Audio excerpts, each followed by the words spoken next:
Another gorgeous night here in South Florida. The roof is wide open. The Marlins and the Reds ready for Game 2. The Fish lost to the Reds last night. The Reds are hot. They've won 4 in a row and 8 of 10. Rich Waltz along with Tommy Hutton. Hi, everyone. Welcome to an evening of baseball here in Miami. The struggles that the Marlins have had, I guess one way to give a great example is Mike Redmond sitting in his desk today getting ready to make up his lineup. Pretty amazing. The first time all year that Mike Redmond has filled out the lineup card, and with the exception of Alex Sanabia, the pitcher, everybody else is the same. Positions and positions in the batting order. How about that? And Derek Dietrich, the rookie, who's been in the big leagues for about a week, finds himself hitting third, and he sure looked comfortable doing it last night. You and I have talked about it a lot. Derek Dietrich sure does not look like a 23-year-old getting ready to play his 5th Major League game. He has a solid approach. He gets his work done before the game. If you watch him take his ground balls, you watch him in the batting cage, he gets everything done. He was 2 for 4 with an RBI last night, coming off a Double-A season where he was hitting in the 280s and had 4 home runs and 16 RBIs. You just watch him and you say to yourself, this kid knows how to play the game. I think the Marlins are going to have to watch Alex Sanabia very closely tonight. Sanabia makes the start. And remember, in his last start, he left after tweaking his groin. And that's of concern. You send a starting pitcher out there with a little bit of a question mark. Yeah, we've talked to him in between starts, and he tells us that he's okay, that it was just a tweak and he's fine. But he gave up 9 hits and 4 runs in that 4 1/3. The thing where he's really gotten hurt this year, he's allowed 70 base runners in his 39 innings between hits, between hit batters, and walks. So he has to really cut that down. Here's your starters, brought to you by Coventry Healthcare of Florida. Mike Leake at 2-2. Yeah, Mike Leake will give you cutters, some curveballs and sliders, and a changeup. And, of course, Alex has that fastball, and his slider's his second-best pitch. Yeah, the Marlins trying to bounce back last night. The Reds got on base. Brandon Phillips knocked them in. That's kind of how the Reds have been winning ball games lately this year. And, of course, they have one of the best pure hitters in the game in the middle of that lineup. When we get back, Jeff Conine will break down what makes Joey Votto go.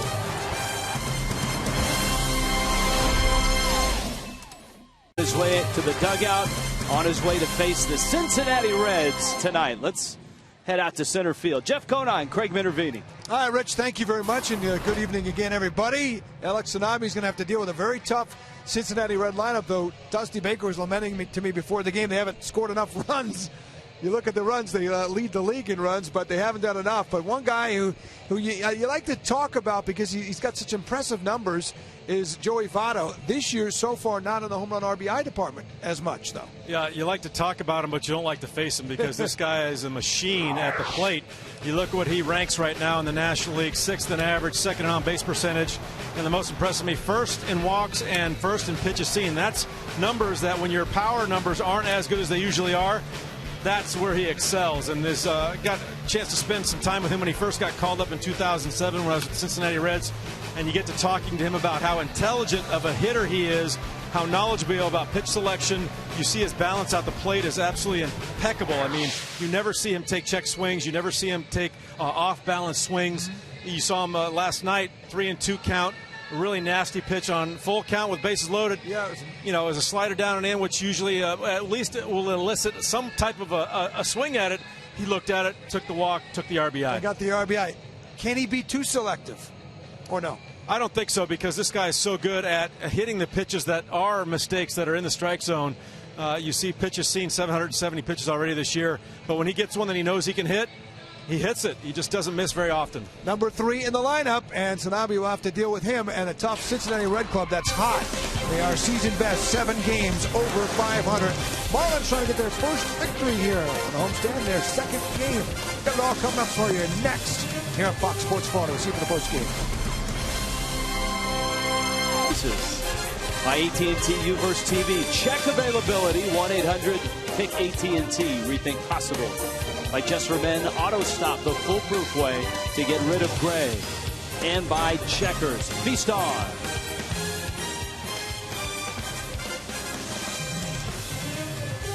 It's Alex Sanabia's night tonight. He takes the hill, he takes the ball, and he's ready to go. The Marlins and the Reds from Marlins Park. This big red machine looks this way tonight. Shin-Soo Choo is an on-base machine and a great leadoff hitter. Cesar Izturis at short. Joey Votto's at first. Brandon Phillips hits cleanup.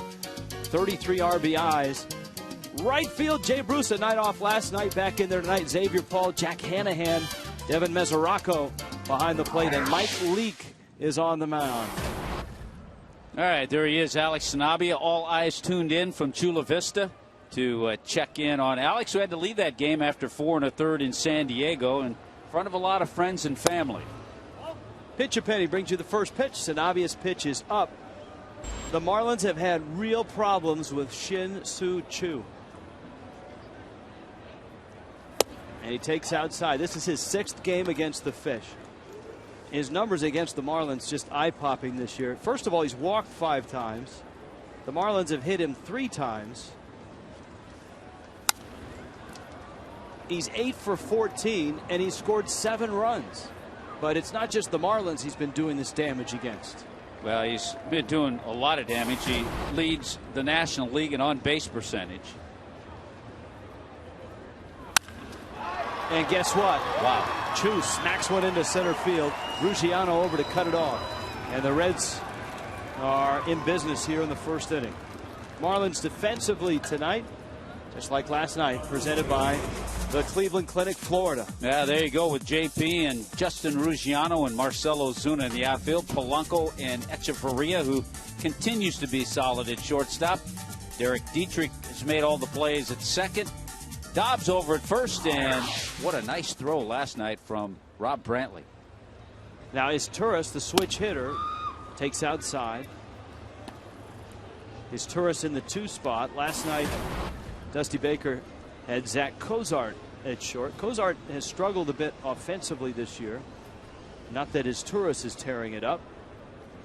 Always known for his defense. Versatility now. Can play just about anywhere on the infield.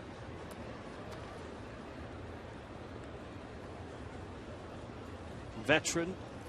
So he adds that guy who Baker can plug in and know that he's been there and done that. This is his 13th big league season. He's the kind of guy fits in nicely with a Dusty Baker type team. He's versatile, as you pointed out. He's a switch hitter. Here's the challenge for Alex Sanabia tonight. Sanabia has walked 20 in his 39 innings. The Reds, as Jeff Conine pointed out, walk a lot, and their .334 on-base percentage is tops in the National League. And trust me, when you're pitching to a 156 hitter who doesn't play all that much, you don't go 3-0 because you have the big boppers following. Said boppers are Votto, Phillips, and tonight, Jay Bruce. He walks him. And so obviously not a good sign right out of the chute for Miami. Well, we talked about all the base runners, and there's every pitch missed away to Izturis. All the base runners that have gotten on against Alex Sanabia. So let's put it this way. He hasn't gotten an out yet. So in 39 innings, there have been 72 base runners he's had to deal with when you add up the base hits, the walks, and the hit batters. Well, here's Votto. And Votto himself has done a lot of damage against Miami. Big swing and a miss. Going after a first pitch fastball. And the count's 0-1. Votto 3 for 4 last night. Cracked 3 singles and drove in a run. You know, you have someone, Rich, who has that just powerful stuff, 95, 96 mile an hour fastball. You can get away with a little wildness.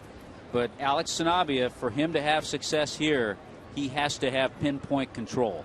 And especially against a guy like Votto, who, as Jeff Conine illustrated, rarely chases anything out of the zone and is so good at hitting mistakes. And Sanabia missing out, and it's 2-1. Of concern for the Marlins and Mike Redmond, that right groin. One of the reasons is last night, Wade LeBlanc worked 2 innings, and LeBlanc is kind of the long man in the Marlins pen. Votto goes after the 2-1 fastball and hits it in the air. Pierre over. Choo is tagging. Pierre makes the catch. Choo is coming. The throw from Pierre. He stops. A great throw. And he gets back to second. That may be the best throw Juan Pierre has made in some time. Because Choo was fully confident he could get to third until he saw it leave his hand. Yeah, it was really interesting watching the base runners because Izturis was watching Choo. And he was headed to second base. There's the brakes that Choo put on when he saw that throw coming to third base. And alertly, Izturis did the same thing, or they would have both ended up at second base. That is a big out to get for Sanabia, especially on a 2-1 pitch to Votto. And so here now is Phillips. A couple RBIs last night, and Phillips continues to have a terrific year. He's tops in the National League in runs driven in. Troy Tulowitzki at 32, Paul Goldschmidt at 31 coming into play today. Well, one of the reasons Brandon Phillips has done such a great job with runners in scoring position, he's hitting .500 with less than 2 out and runners in scoring position. Wait, look at that list. Alan Craig, John Buck, Paul Goldschmidt. Some guys having big years, and Phillips hits one to left field and hits it deep. Pierre to the track at the wall. He leaps and can't make the catch. It's off his glove. Choo around. Izturis stops at third. And the Reds only get 1 run out of a ball that was hit 386 feet. That's a real break for Miami.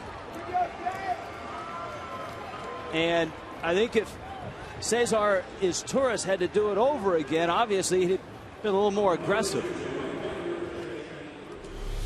You know, you're a base runner and you have to go. There's a breaking ball that's just flat middle of the plate. At this point, you think Juan Pierre is going to make the catch. It did go off his glove. So Izturis had to kind of hold his ground, and then Chris Spire, the third base coach, held him at third base. Now Jay Bruce. So the Reds have a run. Phillips has another RBI, 34. Bruce had a real nice series against Milwaukee. Pops this one. Third base side. Polanco as far as he can get, and it's out of his glove. Wow. He had just enough room to reach and get a glove on it, but he couldn't hold it. You know, he did everything right. Gets there, braces himself, reaches, had it for a moment, and then it just came out of the glove.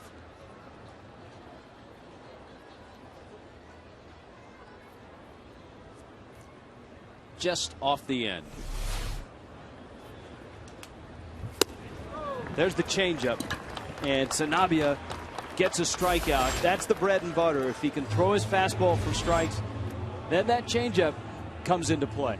And the key was what you said first, when he throws that fastball for strikes and gets ahead. We've also seen Alex use that changeup behind in the count because it's a good one.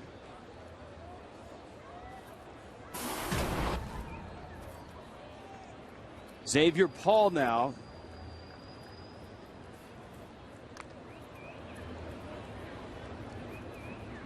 Paul in left field for the Reds. Cincinnati at 23-16 coming in. 4 wins in a row, 8 of their last 10.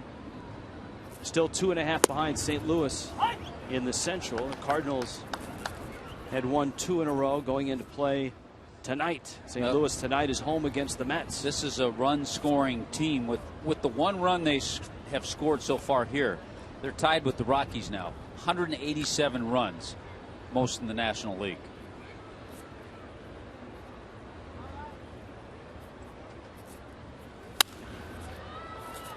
Up in the seats. And Sanabia now ahead at 0-2, and now certainly in a situation where that changeup becomes more effective. Dusty Baker, remember the Reds last year finished 9 games ahead of the Cardinals and won the Central. Dusty going dual wristbands tonight. Oh yeah. He does that a lot. And if it's cold, batting gloves. And the trademark toothpick.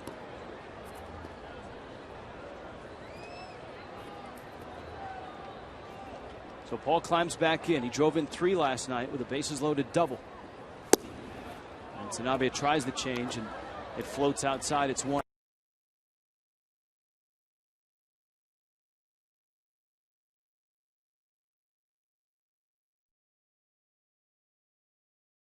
Great American Ballpark. That was a 2-2 game going into the bottom of the 7th. And then it all kind of fell apart.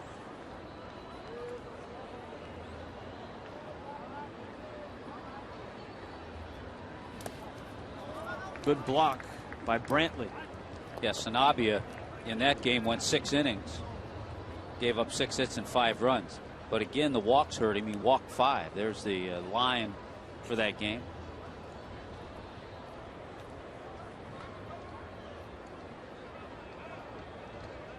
He's 2-2 on Xavier Paul, the Reds left fielder, in Cincinnati, off to a 1-0 start and looking for more.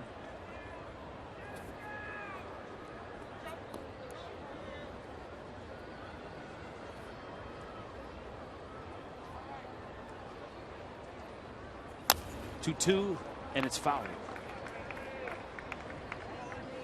Now the Reds, when the Marlins saw them, were scuffling a bit, but this run has propelled them up the ladder in the Central. The Pirates are 3.5 back. Milwaukee is 5 under, and the Cubs in the basement of the Central 9.5 back.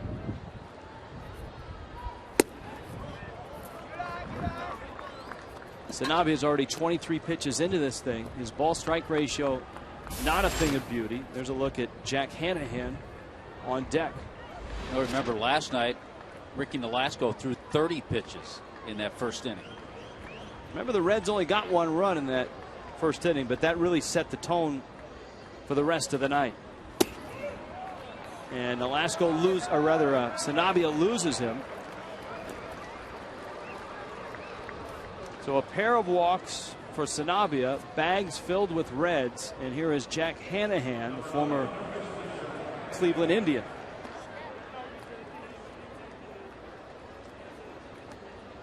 Well, Hanahan's got a little playing time. He's had 4 starts. They've all been at third base. That's where he is tonight. Hanahan, always known for his glove. University of Minnesota product. Oakland, Seattle, Detroit. He can play either corner spot, either at third base or first base.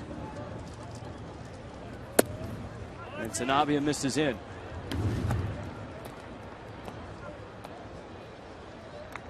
One and 0. As we noted, Wade LeBlanc worked last night. He worked 2 innings. So if Sanabia has a short start, Mike Redmond really is going to have to piece it together.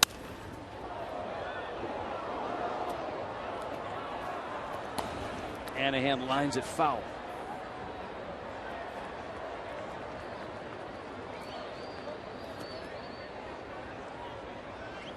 But a couple walks, a couple of hits.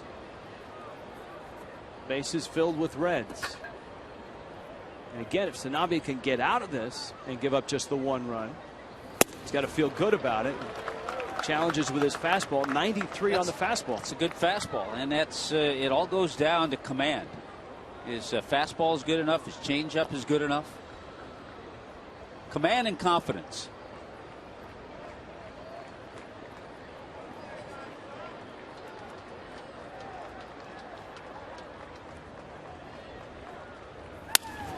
Broken bat, roller to third, Polanco to second, in time to get the out. Dietrich covering.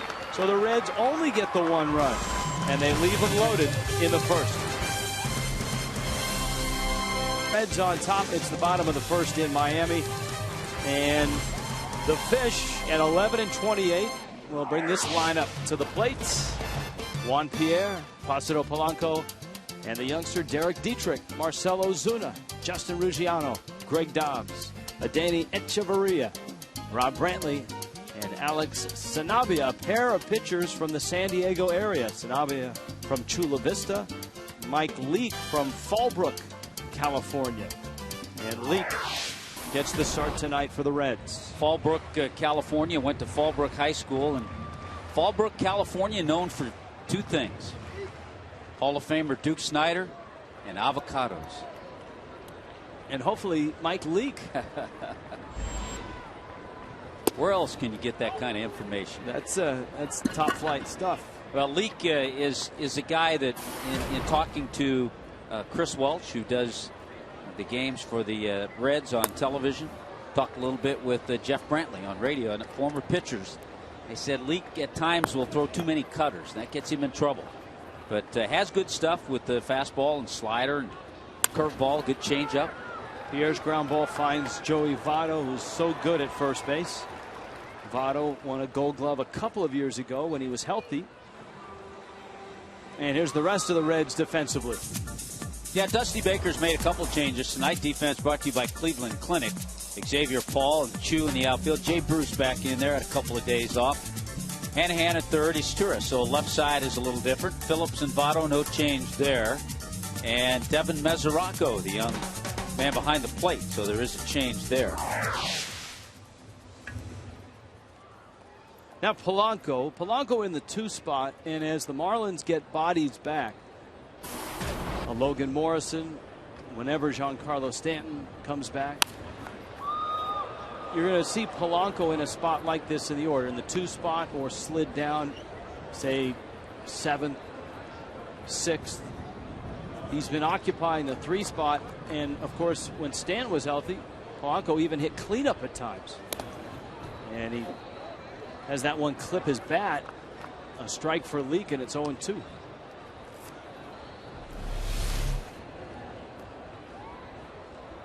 Mike Leake has only had one career start against the Marlins a few years ago, 2010.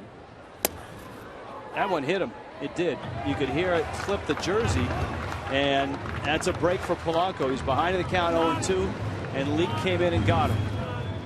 Yeah, Leake was trying to go in with a fastball, something hard inside. There's the target, and it looked like it just clipped his jersey. Look at the jersey. There it is. Super slow-mo shows there was movement.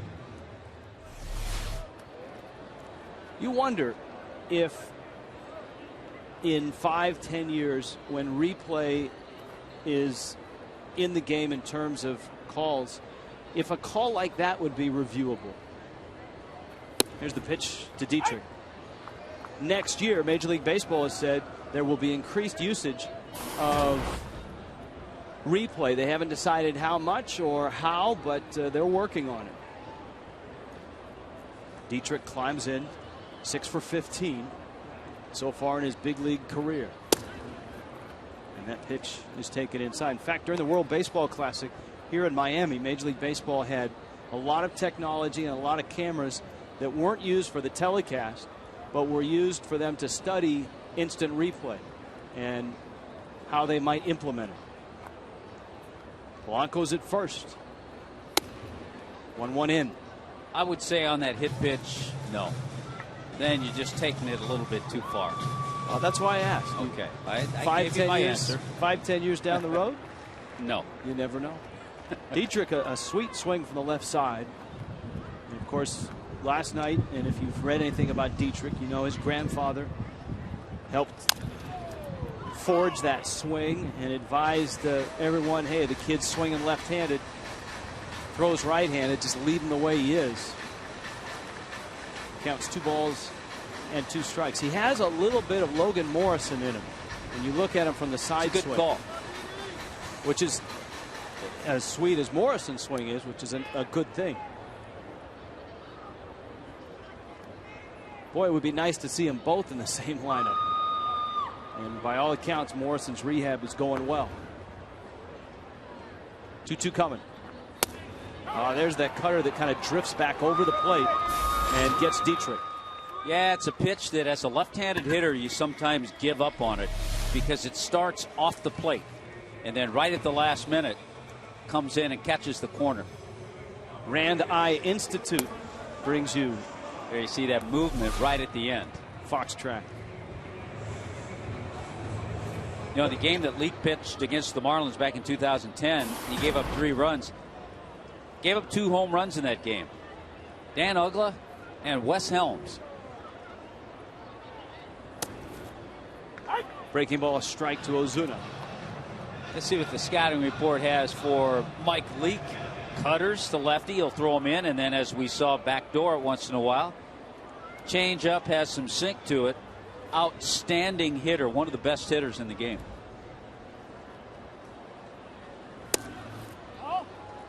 Misses away to Ozuna.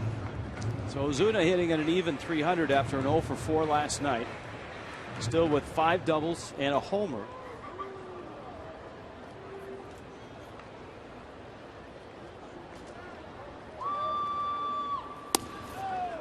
As young a 3-4 combination you'll find in the big leagues in both age, 22 and 23, and experience.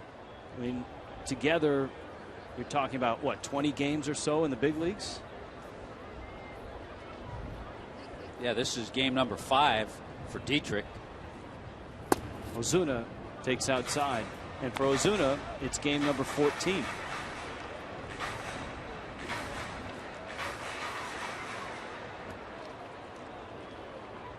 And the hope is, obviously, that it pays off down the line, that the game experience they're receiving will only accelerate their progress. He went around, and Mesoraco picks it up. A throw down to first is in time. And so Leake strikes out that young combo of Dietrich and Ozuna to get out of the first. By H. Craig. Tony Siragusa? Devin Mesoraco, Mike Leake, Shin-Soo Choo for the Reds of Cincinnati. One of the, if not the oldest baseball organizations in Major League Baseball. You got to go all the way back to what, 1869-ish? Back when the Reds were first formed. Actually, 1876, my bad. They were 9-56 that year in the National League. Well, that was a rough year. It was. Well, I like some of the names that Mike Hill was talking about last night growing up in Cincinnati when he was a Reds fan. Mesoraco drills one to center. Ruggiano is on it, and he makes the catch. Ruggiano goes back on a ball as well as any center fielder you'll find.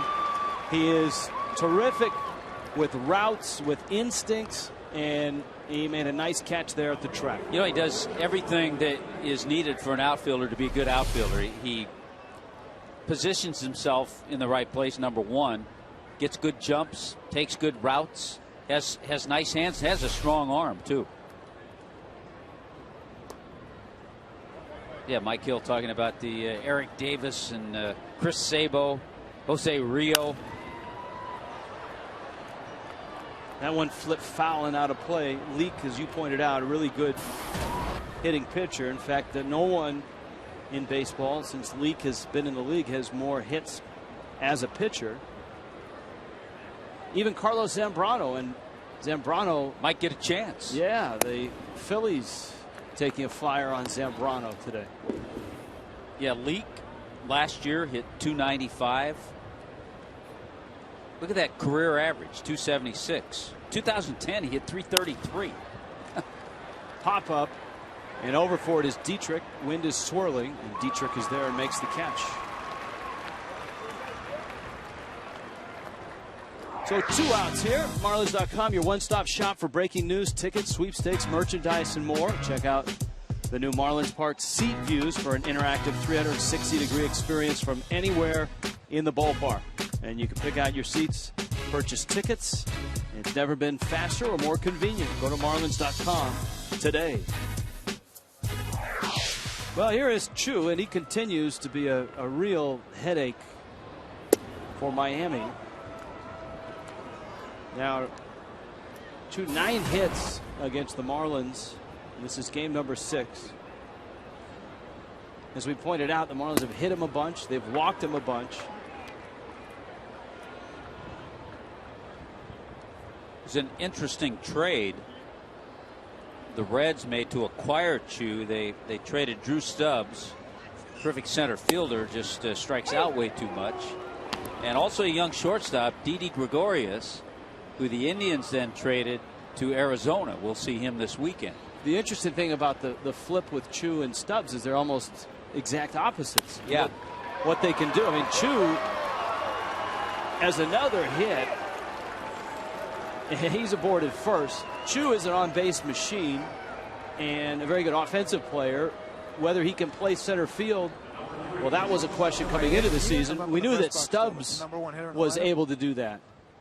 Yeah, and I think with Choo, it's certainly not a problem defensively for him at Great American Ballpark. It's a much smaller park. Park like this, if he played a lot of home games, if he were here, it'd give him a little more trouble. But you know what? You'll put up with that for the way he gets on base. He really is. I mean, if you're looking at Drew Stubbs or Shin-Soo Choo, there's no question who you take. Even though Stubbs is a much better center fielder. Especially in that, as you say, you play half your games in that ballpark.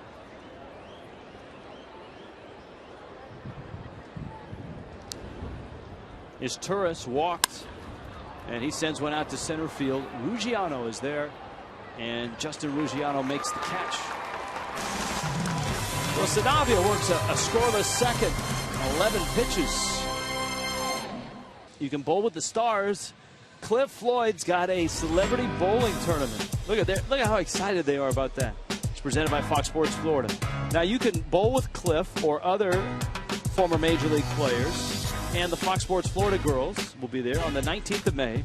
It's an afternoon of food, fun, and bowling. A portion of the proceeds go to Nova Southeastern University, Sports Recreation Management Scholarships, and Handy, an organization that helps neglected and disadvantaged youth. Pencils ready, everybody. For information, go to CFF30.com. CFF30.com. Ruggiano fouls it at the plate. Justin Ruggiano here the second with Greg Dobbs and Danny Echeverria to follow against Mike Leake. Right-handed hitters file it away. Throws a changeup to a righty. A lot of right-handers kind of save that to left-handed hitters, but that strike before that breaking ball was a changeup. Leake with a real fascinating timeline to get to the big leagues. I mean, he went right to the big leagues. He's pitched in just 2 games in the minor leagues. So out of Arizona State, right to Cincinnati. From the Pac-10 to the National League Central. He dominated there. He was 16-1 with a 1.71 ERA his last year at Arizona State. And Pat Murphy, who was the head coach there at the time, felt he was his best defensive shortstop and third baseman had he chosen to put him there. He walks Ruggiano, and Greg Dobbs will come to the plate with the Reds up 1-0. This copyrighted telecast presented by the authority. The Marlins may not be reproduced, retransmitted in any form. Accounts and descriptions of this game may not be disseminated without the express written consent of the Miami Marlins. There's a really interesting list of guys. Leake was the 21st guy to go from being drafted directly to the major leagues. Some had very successful careers. Dave Winfield, a Hall of Fame career. John Olerud with the Toronto Blue Jays and then the Seattle Mariners. Jim Abbott. Some not so much, though. But the one guy, there are a couple guys that stand out. It would certainly have to be mentioned. I certainly have to mention Dick Ruthven out of Fresno State. Well, he's your brother-in-law. My brother-in-law, so we certainly have to mention him. But the other name that's interesting is a guy who was also at Arizona State, Eddie Bain, a little left-hander who probably before Leake was just as outstanding at ASU. Well, Leake has gone 0-2 on Dobbs. Remember when Charlie Finley decided to make a splash, drafting Mike Morgan, sending him right to the big leagues. They tried that big splash with the high schooler David Clyde in Texas. It didn't quite work that way. No. Ruggiano's at first. 0-2 coming. Liner into left field and a base hit, and that has to feel good for Greg Dobbs, who had really been scuffling with his average down to 202. And Miami has something going here in the second inning. Those are the kind of Dobbs swings that we saw so much of when he was in there as a part-time player, when he was in there coming off the bench in a pinch hitting role. That's his swing. That's the way he gets base hits. Another name, Rich, on that list, a very successful attorney up my way, and a guy I've known for a long time, Pete Broberg. And that list we're talking about with a guy like Mike Leake is going straight from college or even high school and going right to the big leagues. Echeverria takes a strike. I like the way Etch last few games got a little hitting streak going, 4 for 10 last 3 games, has driven a lot of balls well to right center.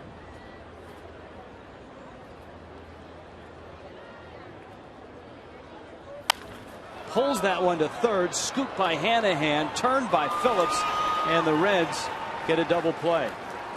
So that wipes out a pair of Marlins. It keeps Ruggiano at third base, and that brings up Brantley, but you've got first base open and the pitcher on deck. Yeah, this is frustrating because Echeverria hits this ball hard, but off the line is Hanahan. He picks it, and he got it so quickly. And once he turned it over to Brandon Phillips, Brandon Phillips can make that play in his sleep. Yeah, Brandon Phillips, 3 Gold Gloves. And a breaking ball misses outside to Brantley. Brandon Phillips did not win a Gold Glove last year.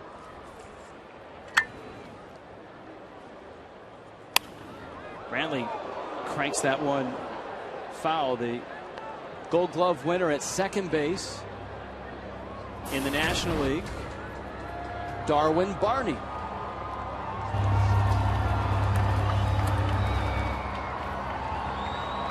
Brandon Phillips was a runner-up last year for that Gold Glove.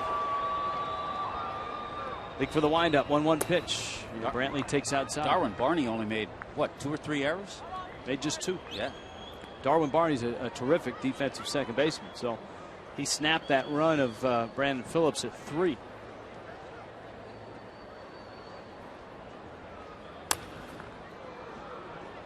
Leake has the luxury of trying to make perfect pitches here with Sanabria on deck.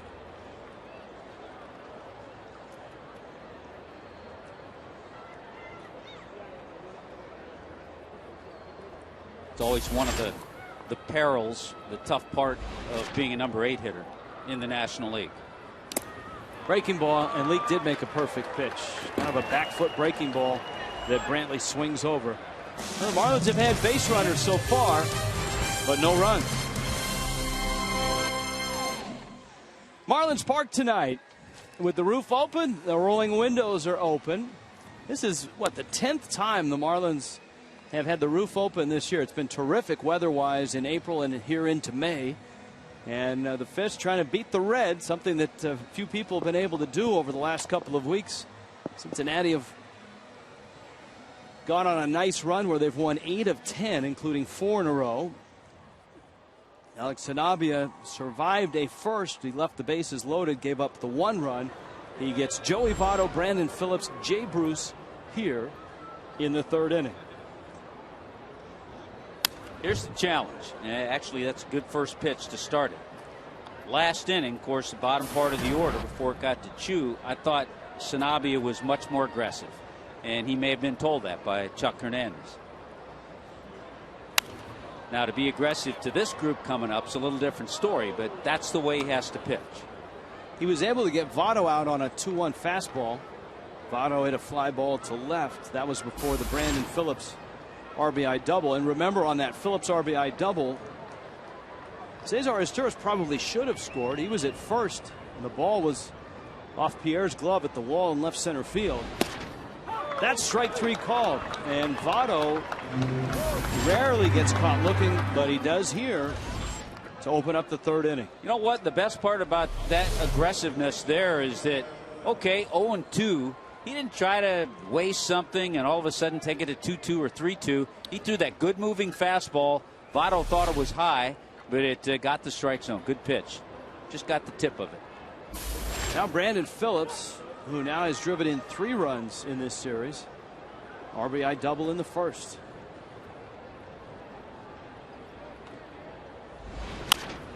Aggressive right after him. I guarantee he was told that by Mike Redmond and his pitching coach Chuck Hernandez. Yeah, because in that first inning, he threw a slew of pitches and walked a pair, gave up a couple of hits. Phillips, of course, a great football player, great basketball player growing up in Georgia. Was originally offered scholarships for both sports to the University of Georgia. And if you know your baseball history, you know that he was involved in one of the more lopsided trades in history, coming from the Expos organization. With a couple of, pretty good guys, average players for Bartolo Colon, Grady Sizemore, Cliff Lee. Not too bad. No. And the funny thing was, the Indians who made that trade didn't have a place for Phillips. He never really stuck there. And finally was traded to the Reds. And the Reds got a steal when they got Brandon Phillips. And here is Phillips, who signed a 6-year, $72 million contract. He's 31, and he's made a really nice impact in Cincinnati.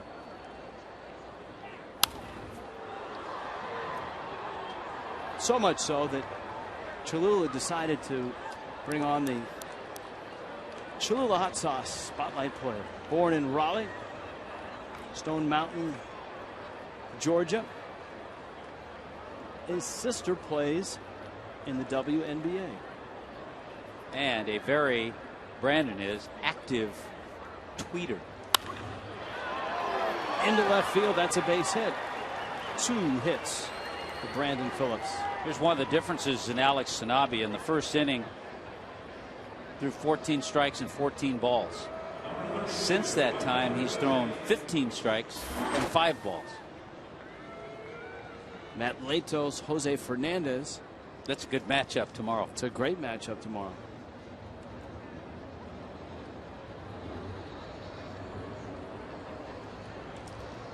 Jay Bruce, a strikeout victim back in the first.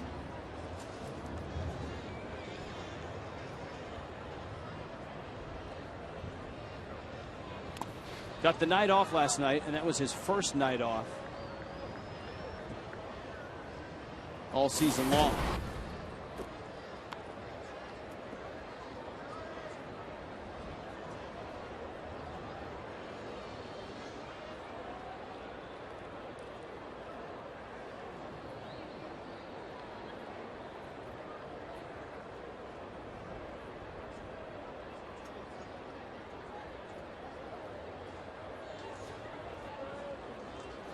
Pitch in the dirt. Tommy, on the previous pitch, watch Rob Brantley. This is something a young catcher has to be aware of. Watch his mask. If the mask touches the baseball, it's a dead ball and the runner advances. You cannot use anything other than your glove to touch a ball. Even if it's accidental that way? Yep. Because I know every once in a while, and we've seen it, where a catcher will take the mask off and then kind of scoop the ball back with the mask. That's a no-no. That's a no-no. Yeah. It's like as a fielder, you cannot throw your glove at a ball. Well, you can, but I believe that's 2 bases. 3-0 pitch. And a strike to Sanabia. Remember, it was Brandon Phillips, who's at first base now, who Rob Brantley threw out last night. Well, that's a great player right there, number 22, coaching first base, Billy Hatcher.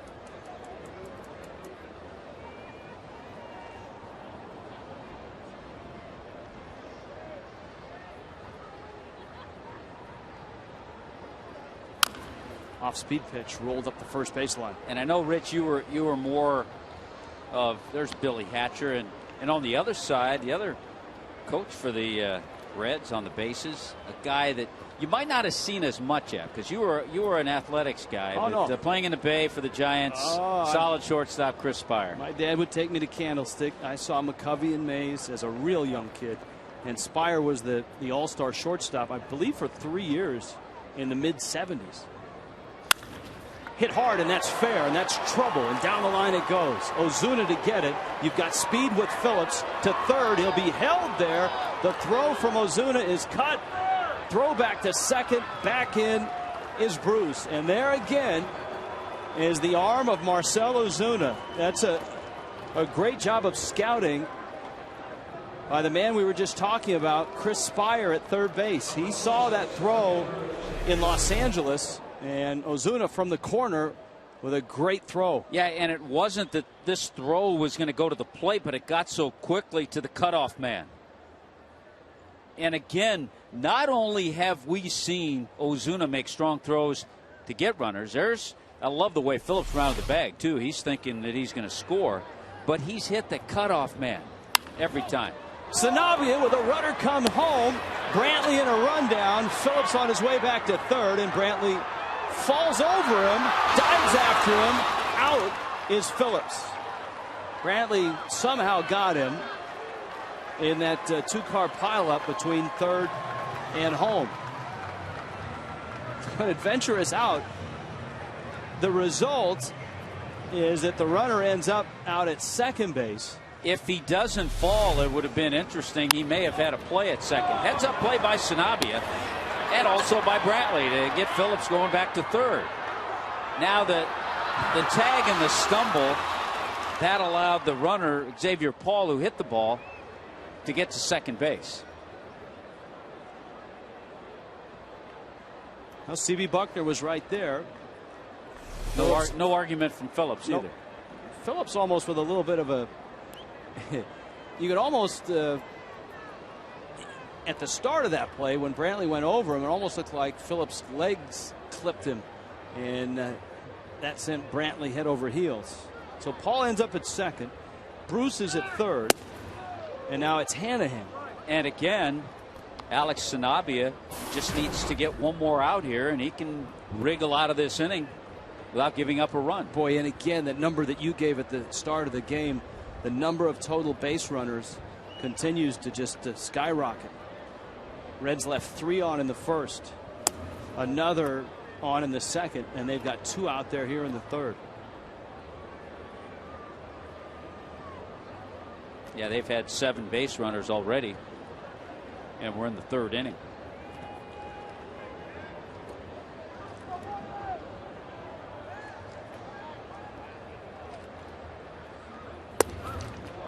Changeup is low.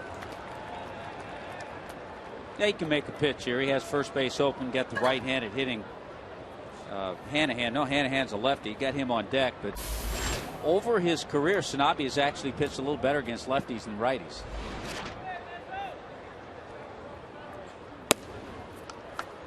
I got ahead of myself. I was looking at Mesoraco after Hanahan. See, Mike Redmond can't do that. As a manager, he has to be aware. You know, he was telling me the other day, I don't think I've ever heard a manager talk about this. One of the things he really wants to get across to Rob Brantley's young catcher is to always keep track, especially in the National League with double switches, keep track of where the pitcher is, where the pitcher's spot is in the order, because that may dictate how you pitch a certain hitter. And in modern ballparks, all you got to do is look up at the scoreboard. It's that easy. Because the lineup is a interactive, up-to-the-minute lineup, not only with batting averages, but places in the order. Double switches and all that are always immediately reflected up on the scoreboard. There was a day and an age where that wasn't the case. No, you had to file that away in your head. Then again, the scoreboards aren't always 100% too. And what are you going to do at Wrigley Field? Broken bat. Echeverria goes to first and gets the out. Sanabria leaves 3 more. The Reds have left 7 already. I think another example of the terrific arm we've seen from Marcell Ozuna, who's already had 3 assists this year.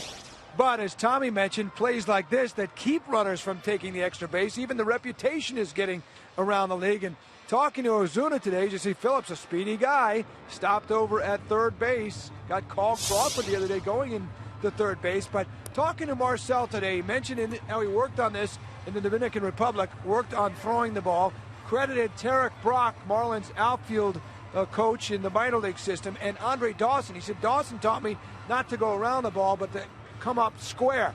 One other thing he told me, he said he asked John Rauch and Cishek today, how do you keep the ball straighter? And they told him today, actually, to put the ball like this with the seams kind of on the right side, just like that. And he said that might give it a little giddy up. He wanted to keep it rising rather than falling. And he said now he's going to really work on when he gets the ball, even in a quick motion, to move his hand to grip the ball just like that. And he thinks it's going to stay even straighter. He said that was the problem on the last road trip. A couple just tailed away from him on plays at the plate. He thinks by holding the ball just like this, it's going to help him a lot. Guys? Yeah, it's good stuff. If you can get across the seams as a kid and force seam it from the outfield, even infielders, sometimes infielders don't have as much time. But you don't want to two-seam it because the ball's going to move a little too much. Catchers try very hard to get that yes. 4-seam grip. Sanabria swings and misses. Mike Leake opens the third with his 4th strikeout already. And Juan Pierre will come up. I don't know if I would have gone to Steve Cishek, though, to find out how to throw a ball straight.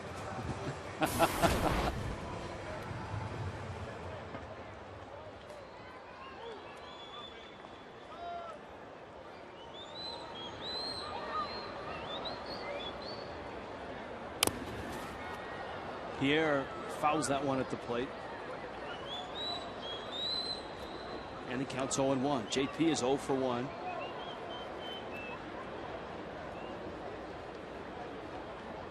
Last year, Leake in the rotation for 30 starts. He was 8-9 and an ERA of 4.5.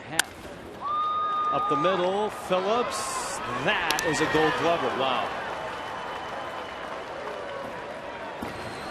You know what? He didn't dive. He didn't have to get dirty on that.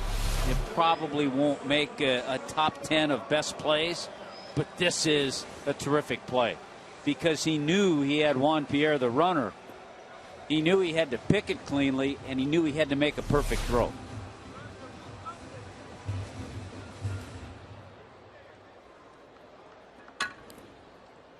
Now Polanco hit by a pitch in the first.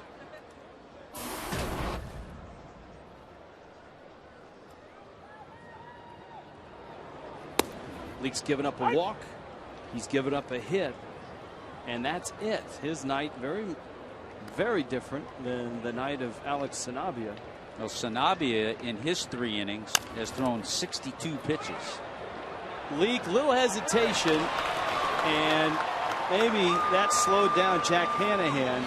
Polanco's got himself an infield hit. I think Hanahan may have called for it because it looked like Leake was going to go over and make the play, and then he peeled away.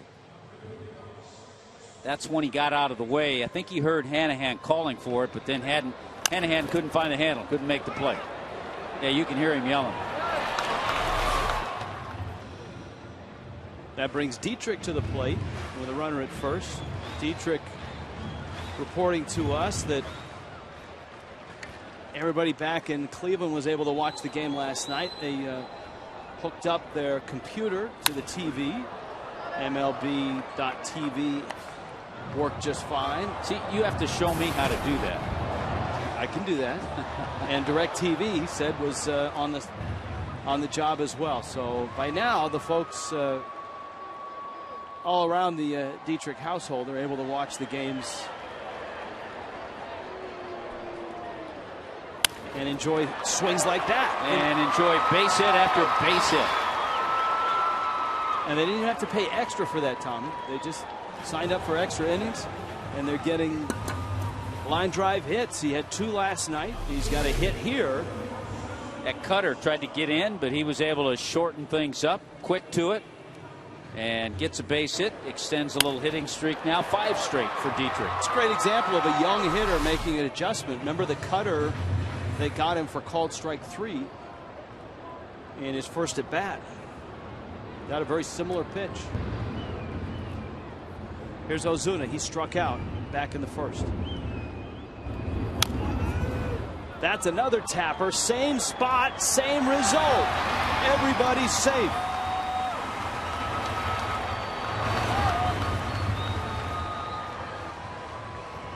Well, it's been a tough inning for Jack Hanahan. 2 balls that you couldn't have rolled out there any better. Yeah, really interesting inning. You have 2 swinging bunts, and really the ball Dietrich hit may have gotten in on him a little, jammed him, so he didn't hit it squarely. Did you see that? And all of a sudden, with 2 out, bases loaded. Leake was actually pointing to Hanahan to go to third, and Leake was going to try to get the out at third. That was the shortstop in him. Yeah, coming out. So Miami's set up now. The bag's loaded, but there are 2 outs, and here's Ruggiano. Leake misses outside. Ruggiano 7 homers. That leads the ball club. 16 driven in. That leads the Marlins. Almost a third of the team's home runs. You mentioned 7 for Ruggiano. The Marlins have hit 22 as a team. And that's the highest percentage in baseball. Ruggiano to right field towards the line. Bruce is there, and he makes the catch. Mike Leake leaves him loaded. 3 are in the books here in Miami. 1-0 Reds. Is a cool, refreshing drink, Tommy Hunt. Wouldn't that be nice up here? Keep that in mind. The Marlins and the Reds tomorrow night, Thursday. Visit your local Subway restaurant. Get a voucher for a discounted $5 ticket. All seniors 55 and older can receive complimentary tickets on Senior Ticket Thursday. Presented by Wellmax Medical Centers. Hold that fresh-looking drink for the fantasy auction when we're out at the Clevelander broadcasting. And we're raising money for the kids. For the kids. Alex Sanabia, 65th pitch coming up. The Reds have left 7. They've had opportunities. Leaks at the plate, and he gets around on 1.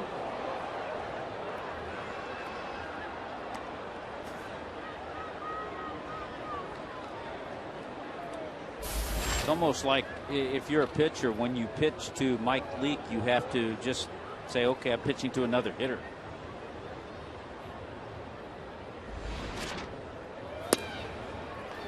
A swing and a miss. Leake goes down. Camera 12 in full operation tonight. That is DJ Vertigo, Tommy. I know that you've had him at many of your gatherings. I have that exact setup in my office.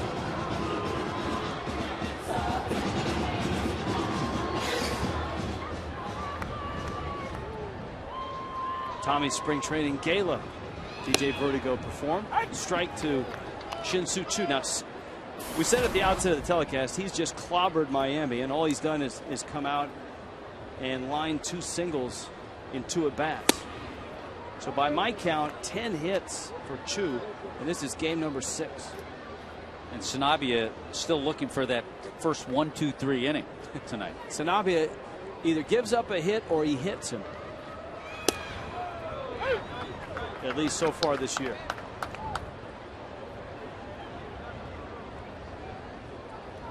Boy, to his credit, he's battled tonight. Alex Sanabia. He's worked out a jam after jam. You talked about command and confidence being ingredients that he needs. There never has been a question about his guts.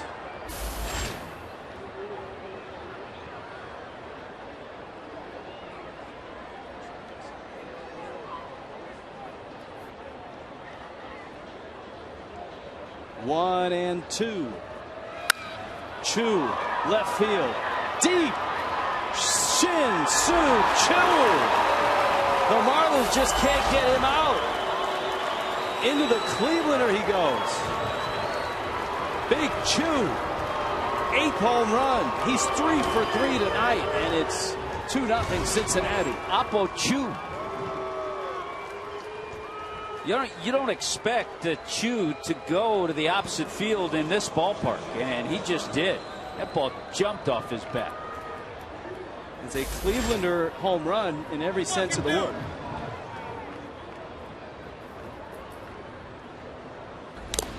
I'll have one of those fruity liquor drinks and a home run ball, please. Yeah, it's a 93-mile-an-hour fastball, up a little bit. And Choo took it in the pool.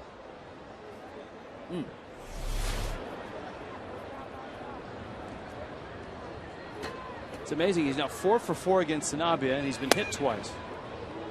His Turris takes up.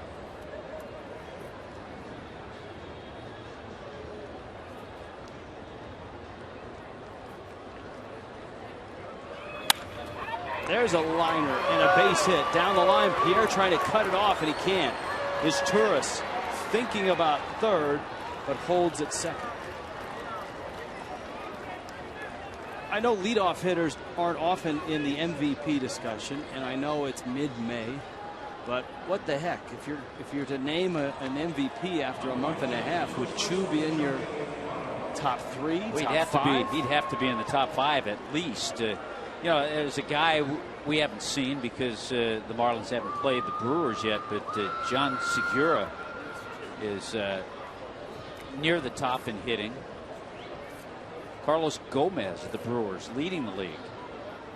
And of course, we've talked about Justin Upton. Upton leads in slugging percentage, leads in home runs, and put on a show against his old team Arizona this past week. But Choo has to be on that list. On base percentage, he's been in that top 10 as far as slugging percentage goes.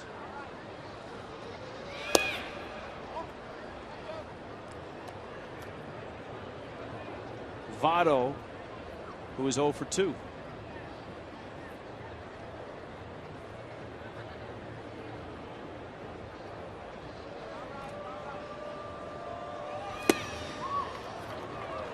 Sanabria with a changeup.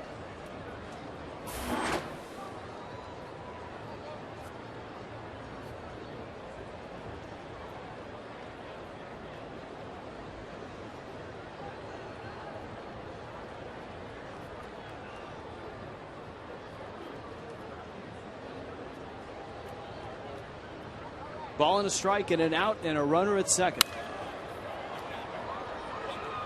He's made some pretty good pitches to Joey Votto. Remember when he struck him out looking in the 3rd inning, he backed up a fastball on the inner part of the plate.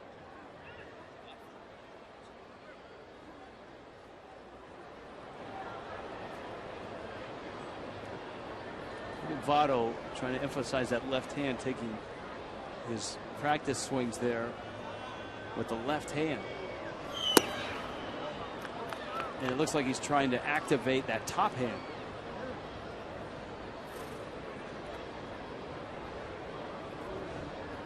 Look also how he has choked up on the bat with 2 strikes. It's a look you don't see too much nowadays. Votto inside outs that ball and dumps it into left field. Pierre up with it. Easily scoring is his Turris. You could see Joey Votto making adjustments during that entire at bat. He was angry with the ball that he fouled off over the Marlins dugout, third base side. A few tweaks. Boy, inside out pitch was a pretty good pitch.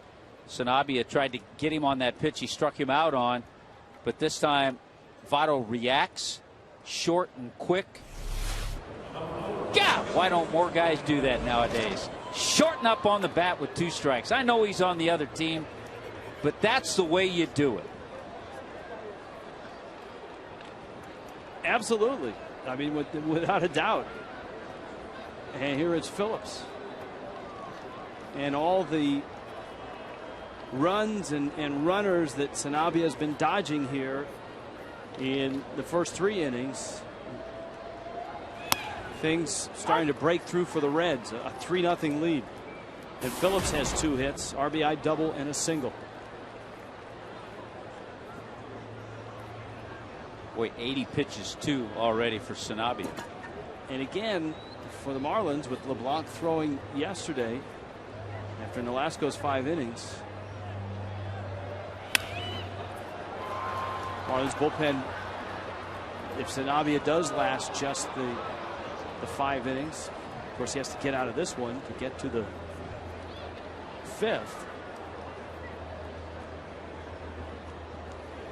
But at 81 pitches, he needs to get some outs.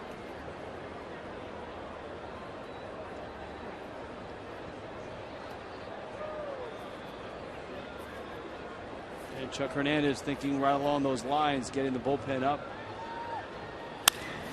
Phillips off the end of the bat, a slow roller out there. Dietrich's turn is close. He got him! Wow! Phillips doesn't believe it. But Dietrich with a quick turn, and he got the double play.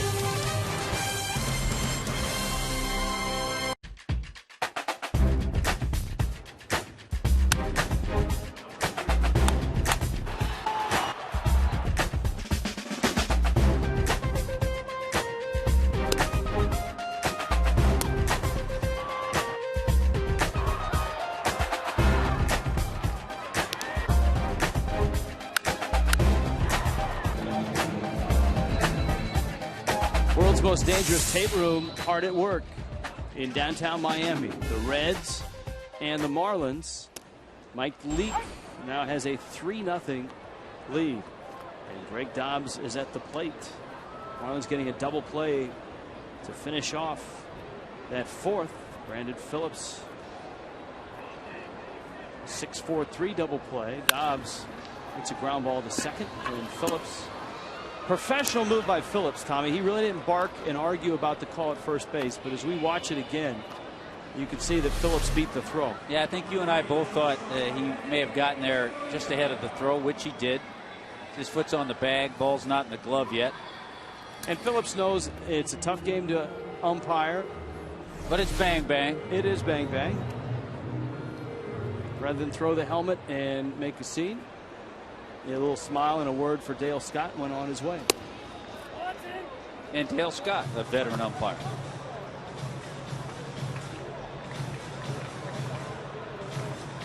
He's been around the block a few times. He's made a few of those calls. Yes. Umpired many a postseason. Dobbs out number 1. Adeiny Echeverria up now. He bounced into a double play in the 2nd. Miami had the bags loaded with 2 outs in the 3rd. Echeverria to center. Choo a step back and now in. And he makes the catch. I think if you talk to those who follow the Reds, they'll tell you that Choo's played a pretty good center field. You know, he reminds you of a guy like Cody Ross, who doesn't have blazing speed, but has good instincts, and much like Ruggiano, good first step, good angles. And that goes a long way. It goes. Sometimes that goes further than blazing speed. There have been guys with blazing speed that take awful angles and don't get great jumps, that don't cover as much ground.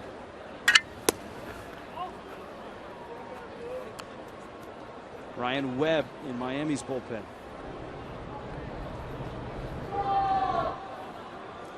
Brantley a strikeout back in the 2nd. And a flare to left, and it's going to nestle in for a hit. Xavier Paul picks it up. And so a 2-out hit for Rob Brantley. Major League Baseball on Fox returns this Saturday. This week, Rays and Orioles. It's a fine matchup. 3:30 Eastern, 2:30 Central. Fox Saturday Baseball. How about the start that Rays left-hander Matt Moore is off to? Won his 7th game. He's 7-0. Beat Boston last night. Sanabia back to the mound. You can see how good Leake is defensively. He pounced on that ball. And Miami leads Brantley at first. 3-0. Reds. Brought to you by After Earth in theaters May 31st. By Honda. Visit your Honda dealer for great lease and finance deals on fuel-efficient Hondas. And by Kaiser University, now offering degrees in sports management. Learn more at kaiseruniversity.edu. In Miami tonight, the Reds and a couple of little guys entertaining tonight. Cincinnati winners last night by a score of 6-2.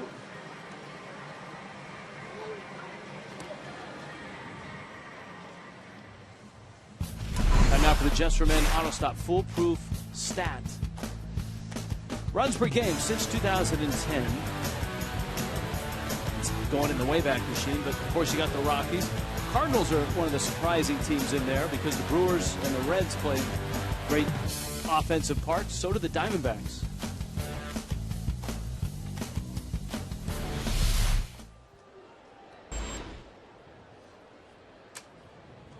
Jay Bruce has doubled and struck out.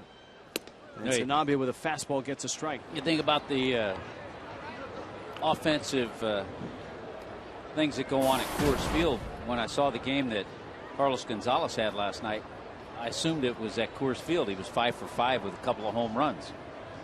But it wasn't. It was at Wrigley. Liner, and Dietrich goes up to get it.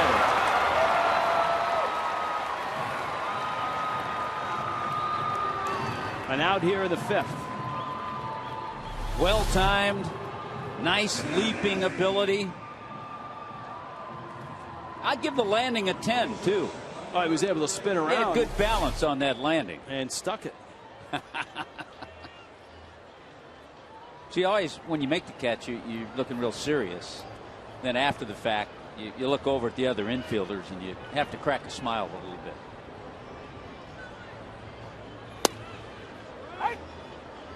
A strike to Xavier Paul. Speaking of smiling, Bud Black has to be smiling on his way out of Baltimore as the Padres beat Baltimore again 8-4, and they did it with their smallest guys. Alexi Amarista went 3 for 5 with a 2-run homer. Everett Cabrera had 4 hits. Yeah, Padres playing good ball.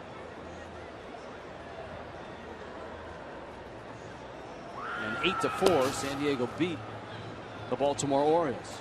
Padres staying ahead of the Dodgers, keeping out of that cellar in the National League West. John Baker had a big 2-run single in the 2nd inning.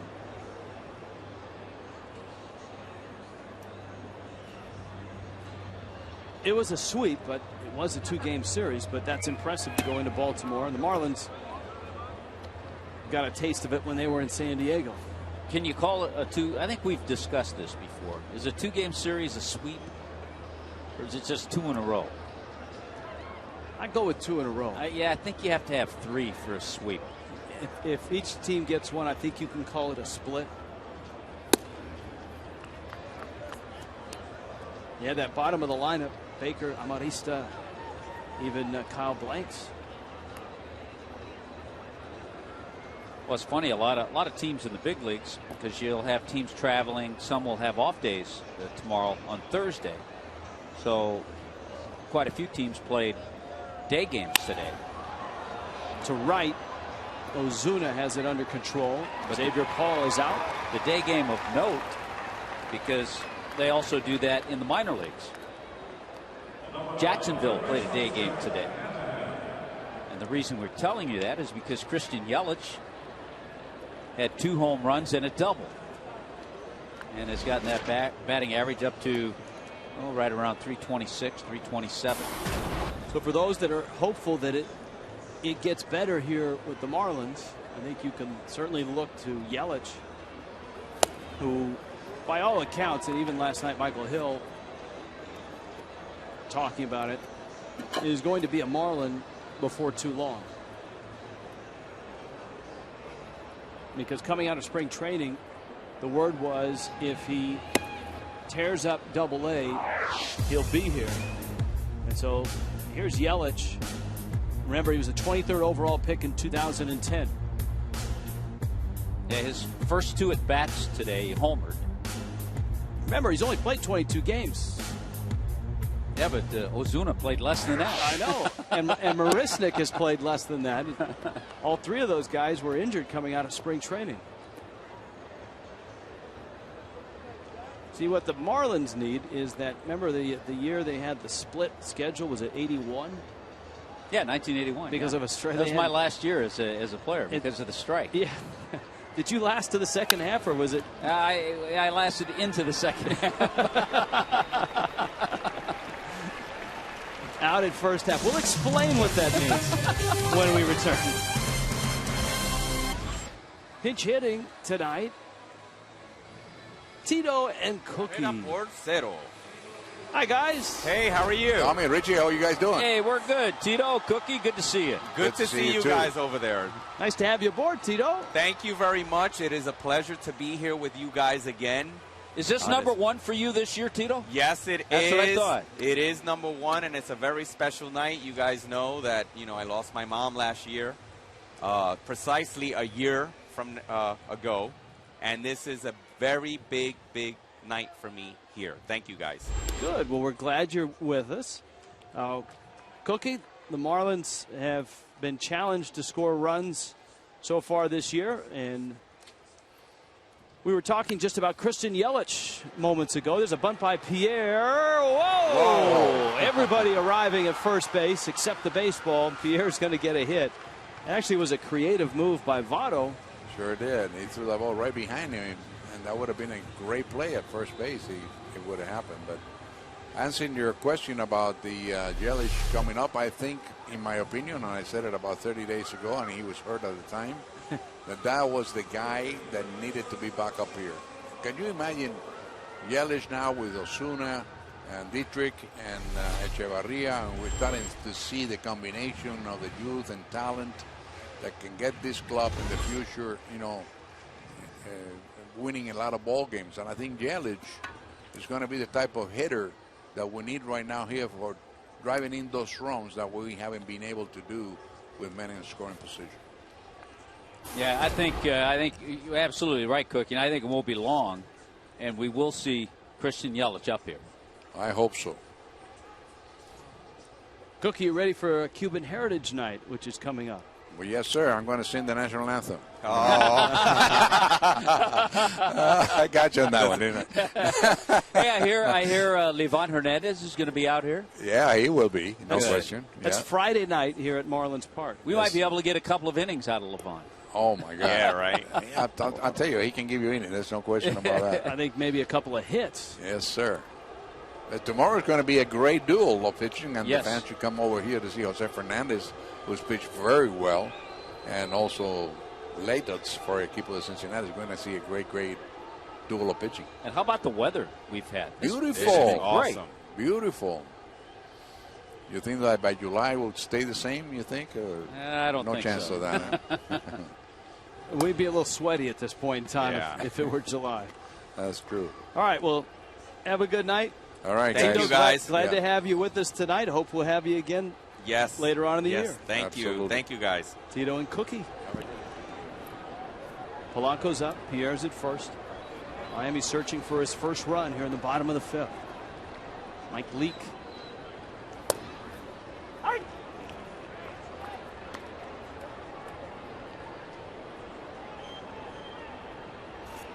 Yeah, it's amazing. We talk about guys being brought up. Of course, in Leake's case, he came out of college, a little older player, but in his career, he's only pitched 2 games in the minor leagues.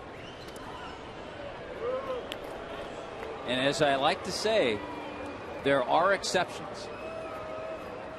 So everybody doesn't have to go through that same process. There are exceptions. Of course, what helped Leake certainly was dominating a very good baseball conference, the Pac-12. Roller out towards short. Out there, the turn by Phillips in time. And I think Pierre started towards second, didn't get a clean jump, and then stopped. And so there are 2 outs. Marlins and Diamondbacks on Friday night, and that's Cuban Heritage Night.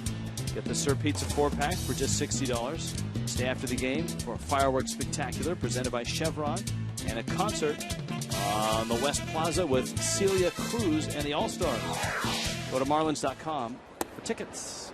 Cuban Heritage Night, Tommy already has. Oh, yes, I have my Cuban Heritage Night cafecita. It's a great looking, Cuban coffee, maybe an espresso. You could probably get a double in here, too. Double espresso. Dietrich is up. He's 1 for 2.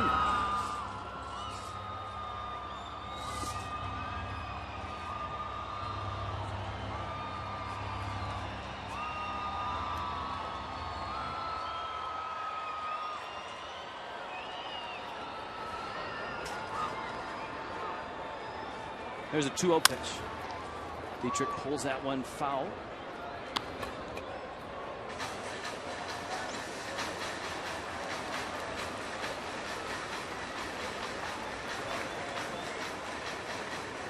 Two and 1.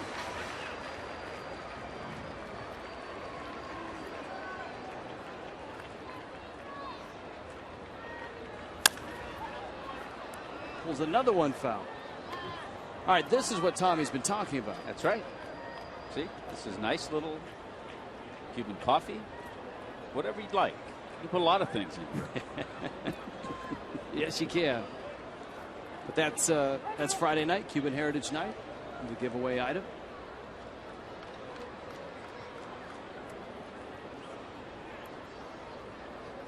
Two and 2 to Dietrich. Former Marlin Cody Ross will be in town with the Diamondbacks. Can't wait to see Paul Goldschmidt.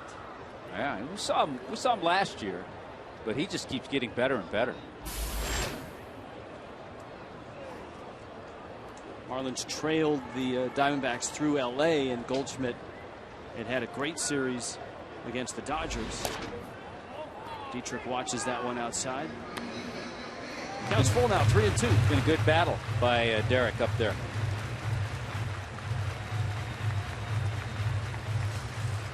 Miami has 6 hits. The Reds have 8, but the Reds have 3 runs.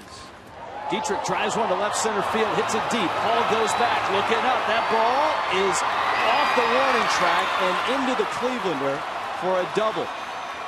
And there's some nice opposite field power for Dietrich,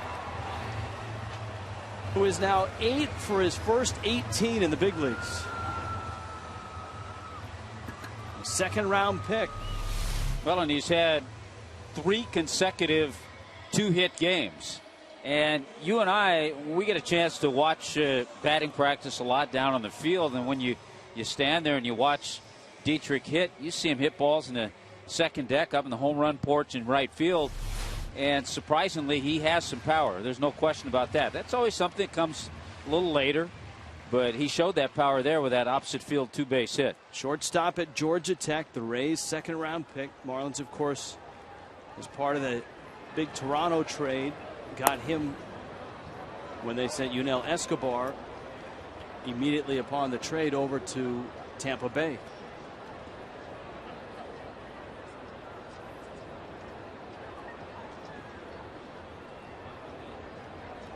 Marcelo Zuna to center, and Choo is there, and he makes the catch.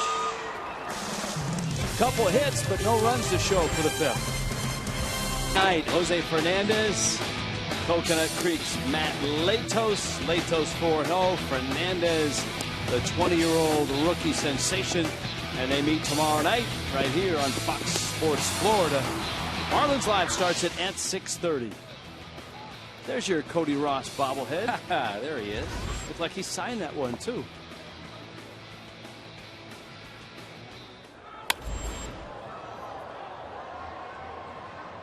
Alex Anabia opens up this 6th inning with a fastball in on the hands of the Reds catcher, Devin Mesoraco, who the Reds hope will be the catcher of the future. He's 24. Puxatawny, Pennsylvania. always in the news. Right around what? Groundhog Day. Late February, early March? Yeah.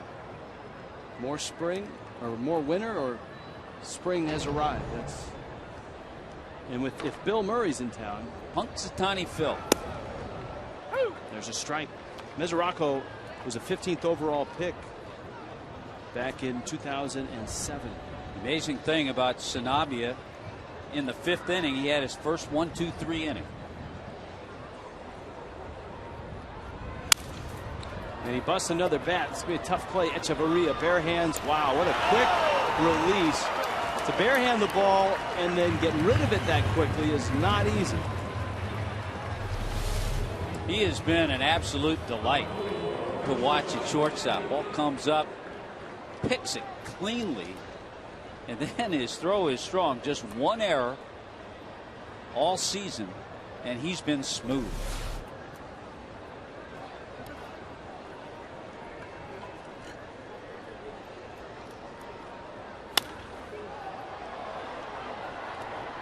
Leake fouls one off.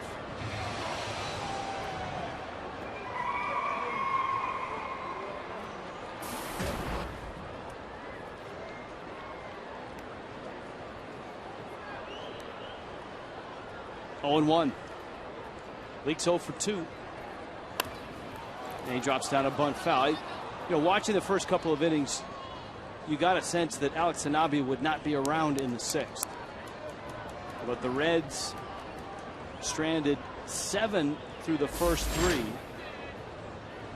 Sanabia needed a double play to clean up the 2-run 4th.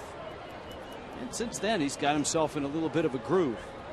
Yeah, you watch Mike Leake as he gets a little rest, and so does Sanabia on Leake's bunt attempt.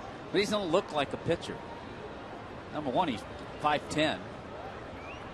He looks like a shortstop. It does, and he moves like it. You see how quickly he gets off the mound. Terrific athlete.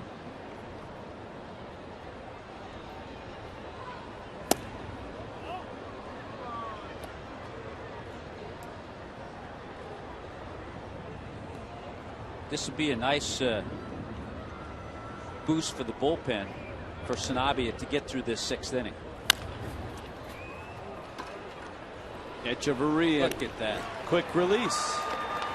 And a couple of 6-3s in the books to open the 6th before Shin-Soo Choo arrives. Let's check in with Craig Minervini. Well, thanks, Rich. We're going to talk about Choo. I talked with manager Dusty Baker today. He said, you know what? Choo has done as well as you can expect. I mean, he's been terrific as the leadoff guy, and he knows the thing about that, calling the number 1 spot in the lineup, one of the keys to the lineup, because last year, Dusty's number 1 guy in the lineup just did not do very well. You see, just 208 a year ago, almost 100 points better. That's 3rd best in Major League Baseball. And if you look back at the slugging and on-base percentage this year for those numbers, number 1 in all of baseball, thanks to Choo. Now, one thing Dusty did say is he didn't know how he would handle center field, but he's getting a lot better at that. And he also said he's a really great guy. He said one day he came to my office, he didn't get a hit for 2 days. He said, sorry, Skip. He said, don't worry about it. You're doing your job, getting on base. One other thing he said, guys, is they're not driving him in enough. The Reds are 2nd in the league in runs, but they lead the league with the most left on base. And one of the guys they've left on base a lot is Choo. And guys, he's really a unique player in that he didn't play in Korea and come over here. We just saw, of course, in Los Angeles, a guy that had dominated in Korea, Youngjin Ryu. Choo was actually signed by Seattle as a teenager, came over. He was developed in Seattle's organization for 6 years, and then they sent him to Cleveland. And that's where he really blossomed, was in Cleveland. Well, he's been tearing up all kinds of pitching. 386 against right-handers. And I was just told this is his first ever visit to Miami as well. In the stops in Seattle and Cleveland. Remember, the Marlins played the Indians in Cleveland when we saw Choo. Choo drives one right field deep. Back goes Ozuna at the wall. Shin-Soo Choo again. Just call him Babe Choo. Wow. He is 4 for 4 tonight. He has 12 hits, and this is his 6th game against Miami.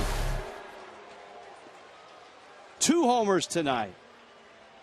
I'm not so sure, Rich, I've ever seen an opposing hitter dominate a team as much as Choo has this year.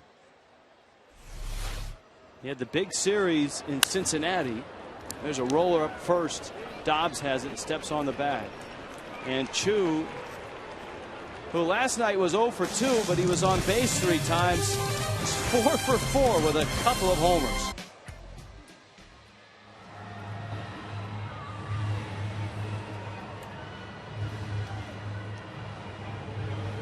Time to get the octopus, maybe run him through the car wash, Tom. He's taken a few headers. Ruggiano takes a strike.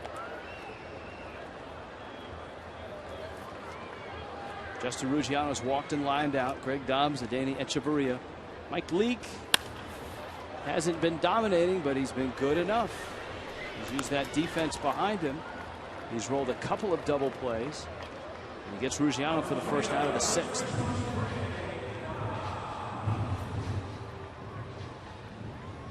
AT&T U-verse poll question. Is Dusty Baker a Hall of Fame manager? Hashtag Dusty yes, hashtag Dusty no. Now, we discussed last night whether a manager needs to have won a World Series to get to the Hall of Fame. The question would be, we'd have to have a little research on managers in the Hall of Fame. Are there any that have not won a World Series? I believe there might be. Well, obviously there are players in there that have not won a World Series. There are players in there that never got to a World Series.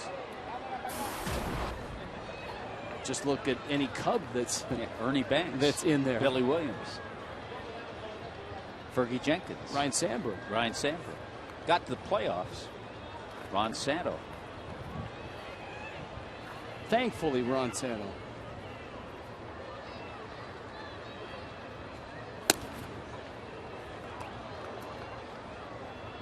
Good to see Dobbs with that base hit back in the 2nd inning, breaking an 0 for 12 that he had been on. And Dobbs, Votto bobbles, Leake bails him out. Well, Votto's done, and Votto making the sign of traveling in the spirit of the NBA playoffs. You know, and he's fortunate he has a very athletic pitcher going over there to cover. Yep. He regrouped, and Leake again. Yep, didn't get it the first time, but he kept his concentration, and then actually didn't give Leake a very good throw. Throw kind of leaked on him. But look at it, he stays with it, made the play. All right, managers in the Hall of Fame. Walter Alston, Sparky Anderson, Leo DeRocher. Some guys that, quite honestly, I'm not all that familiar with. Ned Hanlon.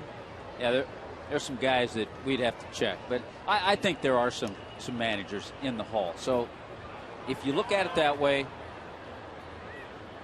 But herein lies the little bit of a dilemma. Because in Dusty's time, you're going to have Bobby Cox going in. You're going to have Tony La Russa going in, who I think would be ahead of Dusty. Jim Leland. How about Jim Leland? Earl Weaver's in there. Casey Stengel. Wilbert Robinson.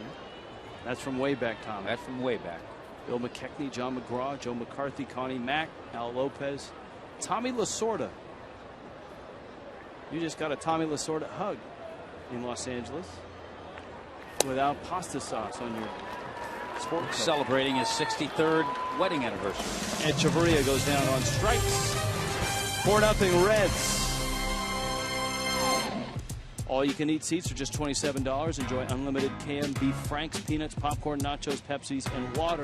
Stay after the game for a concert with one of Tommy's favorites, Fat Man Scoop, presented by Bacardi. Go to Marlins.com for tickets.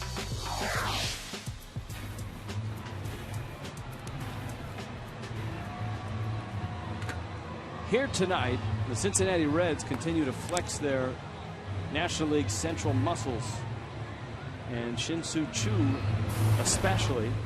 Ryan Webb takes over for Alex Sanabria. Sanabria goes the first 6, and he gives up 4 runs. Choo scored 3 of those 4 runs. Well, we've talked about Ryan Webb and the way he's been on a nice roll. Right now, 10 1/3 consecutive innings without allowing a base hit. So that's the longest active streak right now. Casey Jansen, Hector Santiago, Kevin Gray. But good stuff by Ryan Webb. He's really, in his outings recently, had a heavy sinker. He's kept it in the strike zone. He's gotten a lot of ground ball outs.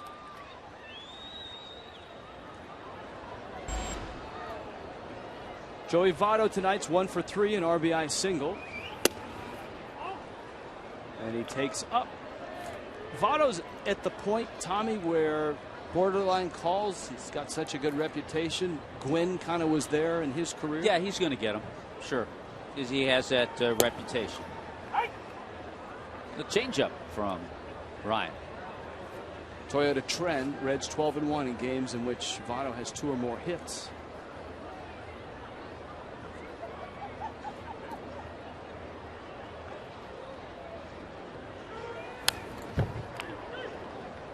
That 1-1 is fouled back to the screen.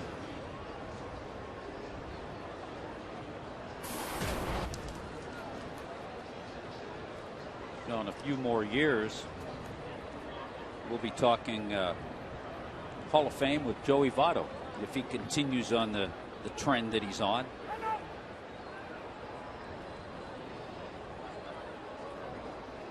We'll also be talking about an immense fortune that Votto has amassed.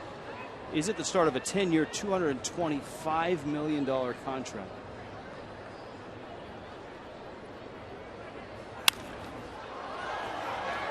That's a lot of ribs at the Montgomery Inn. That's a lot of Skyline chili. Grater's ice cream. Which you need after you have the Skyline chili. Ooh, look at that. On cue, our RF cam, which last night was hijacked and taken to Brickell, is back.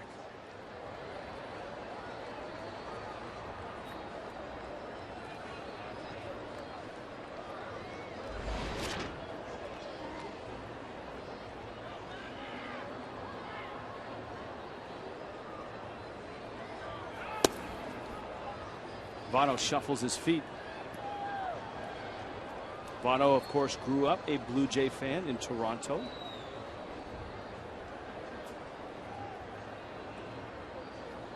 And one of the guys that we've been talking about, Mike Leake, going straight to the big leagues. Votto spent a long time in the minor leagues. Snakes that one down the line, and he'll settle for a single. Votto spent 6 years in the minor leagues before breaking into the Reds lineup. Which is very interesting in itself, and just goes to show you the development of young players is different. Everybody's different. He was close to a 290 career hitter in the minor leagues, and that for him is translated to being a better hitter at the major league level.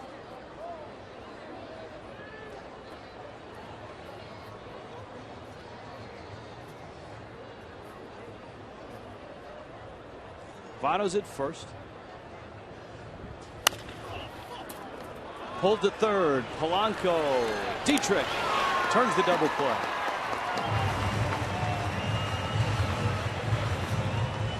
So Webb, using that sinker, gets a couple outs on one pitch there.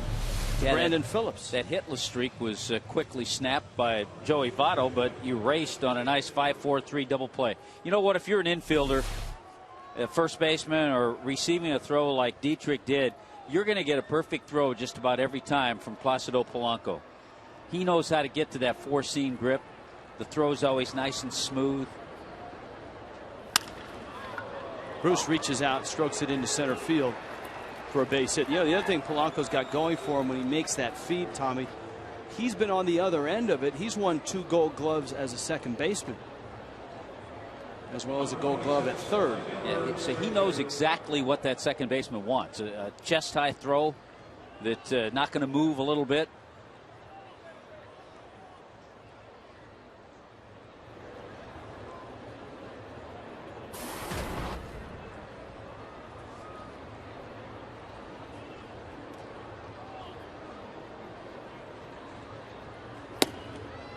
Xavier Paul takes a fastball for a strike.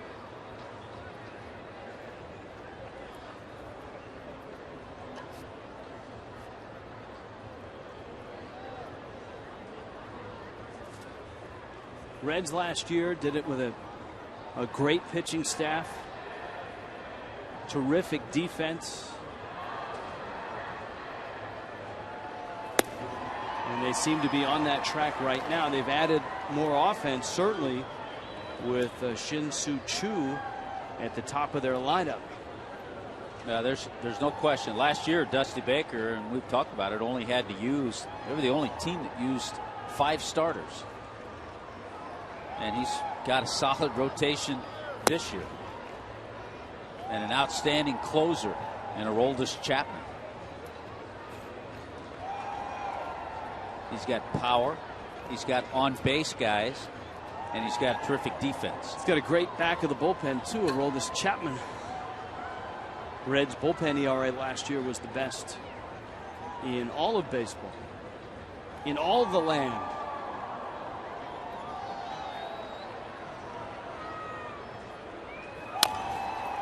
Little tapper, and it trickles in front of the plate. Brantley gladly picks it up and throws him out. Ryan Webb works a scoreless 7th. 7th inning stretch. Marlins in search of runs.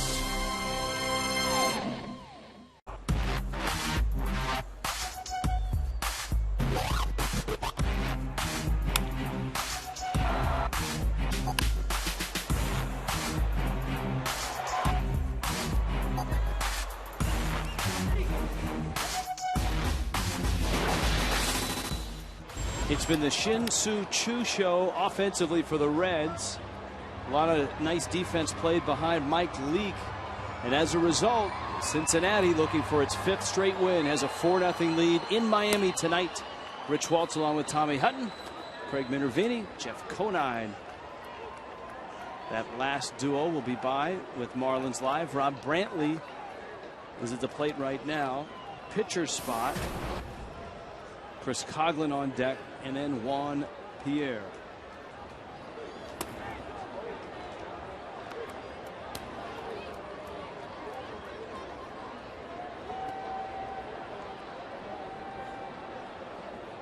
Derek Robinson, Gainesville native, into the ball game. Comes into left field for Paul.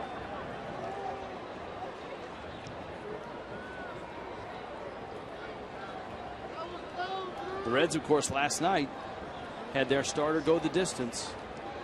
Homer Bailey was outstanding. Struck out 10 in a complete game win. Brantley dumps another one into left field.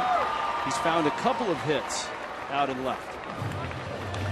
All of a sudden, Brantley, with his base hit back in the 4th inning, a 4-game hitting streak, starting to put together some consistent swings. And that's one thing. And the next thing, you like those consistent swings to translate into base hits, and a couple of them tonight.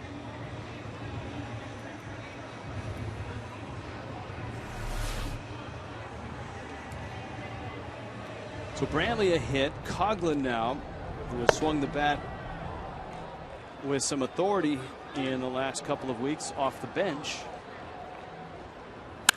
And he smacks that one into right field. Brantley around second, on his way to third. And then he stops and comes back, and he gets back. Wow, he took an aggressive turn, and it must have been a last-minute peek up at the third base coach, Joe Espada. Let's take a look. Well, Chris Coughlin continues to come off the bench and get some nice pinch hits. Bruce has a strong arm, head is down, and then once he raises the head, he sees the stop sign by Joe Espada. And when you're down 4-0, this juncture of the game, you don't want to take any chances, especially with the top of the order coming up. For Chris Coghlan now, he has 6 pinch hits. He's 6 for 18 off the bench. One of the things, and you would attest to this as a pinch hitter yourself, I think one of the things we've seen in Coghlan is much more aggressive swings early in counts. Yeah, when he's playing every day, he's the kind of hitter who works the count, sees a lot of pitches. But I think sometimes pinch hitting, you have to turn things around a little and be a little more aggressive. And he's been that, and he's gotten some base hits. Sam LeCure, Sean Marshall. And so Miami with Pierre up, Polanco on deck. Now here's the point where Mike Leake has been able to get double play balls. One in the second, one in the fifth.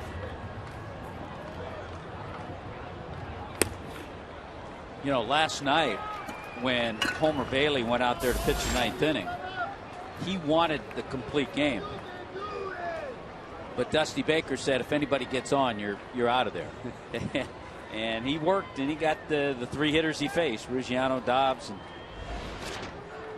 Ozuna. And you could see the relief on Bailey's face when he got that last out without having anybody get on. Yeah, because he knew that. He knew that if somebody got on, he was coming out.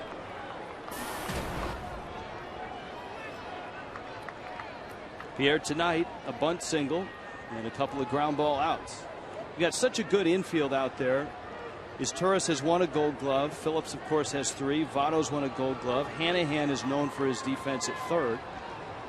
That if you're Leake, you're just hoping Pierre slaps one on the ground. And if you're the Reds infield defense, you tell yourself you just want to make sure you get one, because Juan Pierre's tough to double up. Now the Reds didn't win a Gold Glove last year, which is surprising because of all the guys that have them. But they had 6 guys who were Gold Glove finalists. Votto, Phillips, Zach Cozart was a Gold Glove finalist at short. Diving back in is Brantley. Stubbs, who's gone, was a finalist. Jay Bruce in right field was a finalist. Remember, last few years the Gold Gloves have gone to where the fielding Bibles started, and that is giving a Gold Glove to an outfield position, a center fielder, left fielder, and right fielder. Because at one time you could have 3 Gold Glove winners and they were all center fielders. Yeah, and that happened a lot. Here's the 1-2. It's up. Last year, Andrew McCutchen in center won his first. Jason Hayward in right won his first, and Cargo, Carlos Gonzalez, won his second. Fielding Bible guys was American League in left with Alex Gordon of Kansas City, Mike Trout in center, and Hayward from Atlanta in right. 2-2. That's out. Good at bat by Pierre. He's run the count full at 3-2. The Reds bullpen, as we showed you, I think they're ready, and I don't think Dusty Baker would waste any time to go to that bullpen. Leake right now not as sharp as he's been.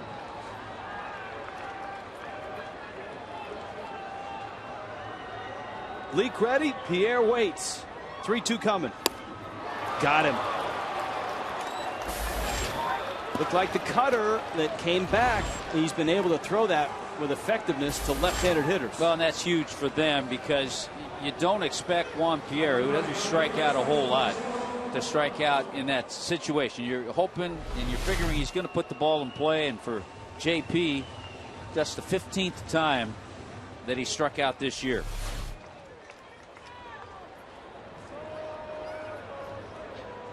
Now Polanco.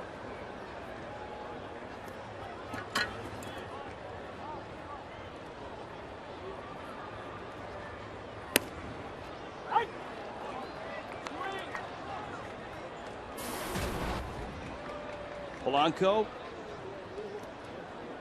An infield hit back in the third. And it's been a struggle for Polanco at times this year. Just 5 extra base hits. All doubles. A little flare into right. Phillips is out, and he makes the catch. And so the Marlins, who go first and second and nobody out, quickly go to first and second and 2 outs. And here comes Dusty. He wants to get a matchup in his favor. He knows that Dietrich's a left-handed bat. So you would assume with Dusty going out there, he's going to make the move. There he is. Give me the lefty. We'll step aside with the Reds up 4-0. Well, I'll tell you what, early on it was Brandon Phillips with a double that drove home a run and got the Reds immediately on the scoreboard in the first inning. Then they just kind of turned things over to Shin-Soo Choo. Opposite field home run. Keep his name in mind. That was his 8th home run of the year. Joey Votto bangs a base hit in the left field. He picks up an RBI, but you can't get away from Choo. In the 6th inning, he goes the other way. Home run number 9 on the year. His 9th career multi-homer game. And tonight with 4 hits so far, it's been the Shin-Soo Choo game for Dusty Baker. Sean Marshall, lanky lefty, former Cub, slender ERA, and his 8th appearance. Can be a little tough on lefties. He's got that big sweeping breaking ball that he likes to use. So this will be a challenge for the rookie, 23-year-old out of Georgia Tech, Derek Dietrich. 2 more hits for Dietrich tonight. 4 hits in this series. Coughlin and Rob Brantley open the inning with hits. Breaking ball, Dietrich takes away. Remember last year, at one time, Marshall was closing, saving games. Had 9 saves last year. One nice thing about a guy like Dietrich is that obviously at Georgia Tech and coming up in the minors with the Rays and even the short time with the Marlins, he's faced lefties. Though he pops that one up, Votto doesn't have room. So it's not like Dietrich's up there and he hasn't seen a lefty in a while. He hasn't gotten to that point, and he certainly hopes that he never does. Gets to that point where he's in a platoon role. So you're right. Yeah, he's seen some lefties.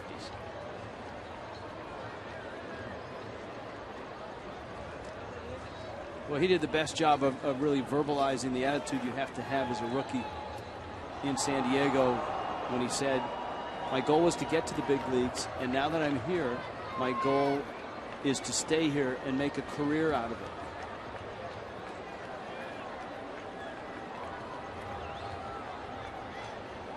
One. And it scoots away and rolls away from the catcher. Miami moves everybody up 90 feet. Brantley and Coughlin. And it counts 2-1 to Dietrich.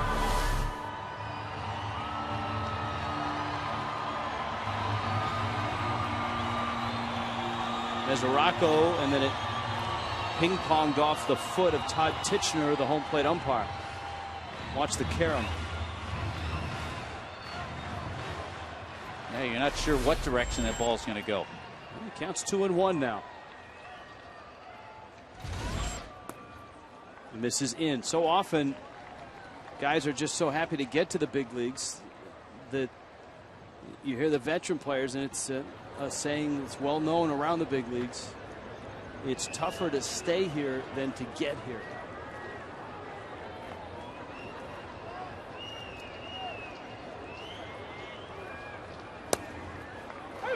To get here, you have to produce in the minor leagues. To stay here, you have to produce in the major leagues. And that's the difference. And certainly he learned a lot of that from his grandfather, who had a terrific, I mean sensational minor league career. 272 home runs in the minor leagues. Breaking ball, Marshall gets the strikeout, and Dietrich swings and misses. Miami leaves 2 more out there.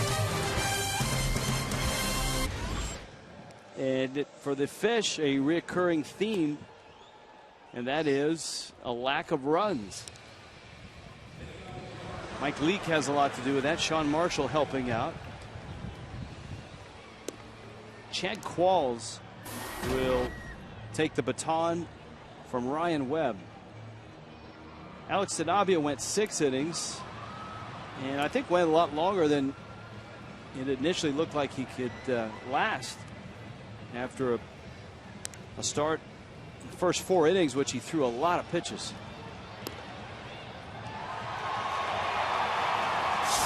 Chevron presents tomorrow's starting pitchers. Matt Latos, Jose Fernandez. Look at Latos at 4-0, Fernandez at 2-2. A lot of friends and family. Latos at Coconut Creek, and he is off to a nice start, solid 4-0 start, first 8 starts, and we get a chance, which is always exciting, to watch Jose Fernandez, who now has put together 2 back-to-back really good starts. Hanahan.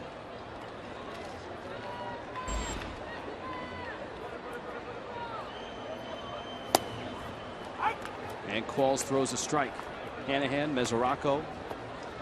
And the pitcher's spot in baseball tonight. Boston continues to play well against the Rays, that is. 8-2. An 8-2 lead in St. Pete. Pittsburgh has a 2-1 lead over Milwaukee. Seattle in New York has a 12-2 lead over the Yankees. Toronto is beating up the Giants 11-1 in Toronto in the 7th. I think Seattle got 7 runs in the first inning off Phil Hughes. Raul Ibanez has homered twice. Kyle Seager has homered for Seattle.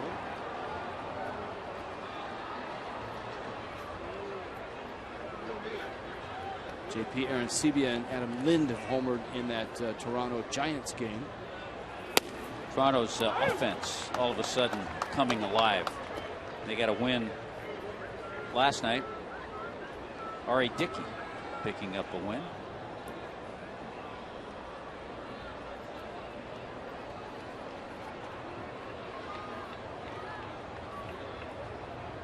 Two.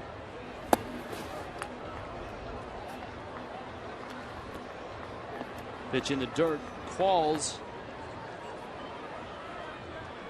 one of the Southern California Marlins, enjoying the tour from San Diego to Los Angeles.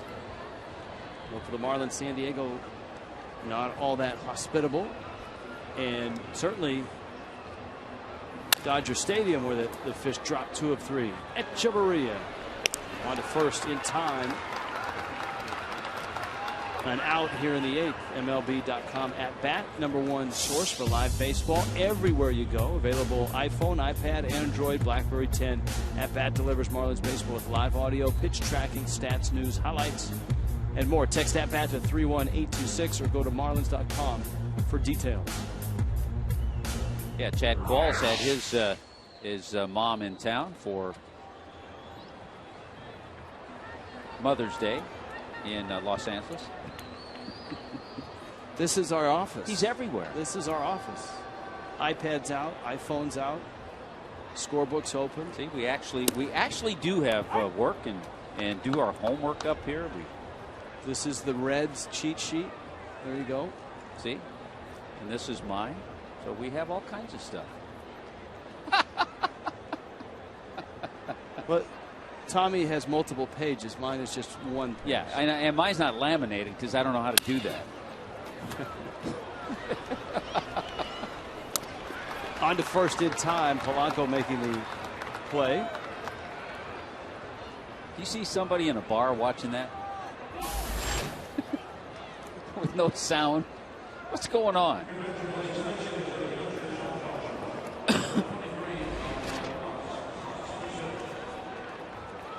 Donald Lutz, the big Reds outfielder we talked about, raised in Germany. And Lutz, in the absence of Chris Heisey, has been up and seen some time in the Reds outfield. Yeah, he got a chance when Heisey went on the disabled list.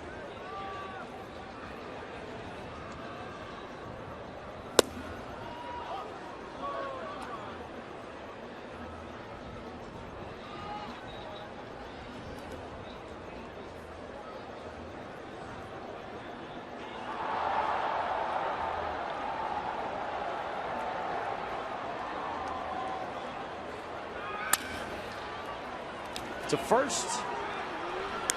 And Qualls just gets there in time to get Lutz. Bottom of the 8th coming up. 4-0. The Marlins, frustrating night for the Fish. They have been shut out by Mike Leake with a little help from Sean Marshall. And now the parade out of the bullpen for the Reds. It's a very good bullpen. Continues. Yeah, now they'll have to deal with the right-hander, Sam LeCure, and a couple more innings. The Marlins in jeopardy of being shut out for the 7th time this year. Right now they're tied with Atlanta. Believe it or not, Atlanta's been shut out 6 times. So there's another part of that bullpen, and for LeCure, good start to this season. One of those relievers that you like to have. He's not a 2-pitch guy. He can come in and he uses all 4 of his pitches.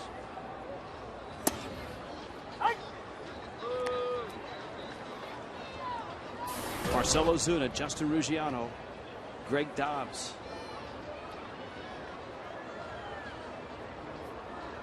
Ozuna, an infield hit.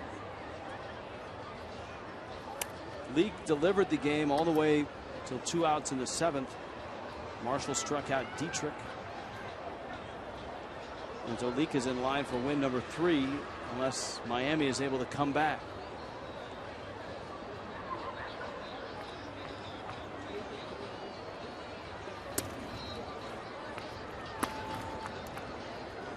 And LeCure misses the count. Now 2-1.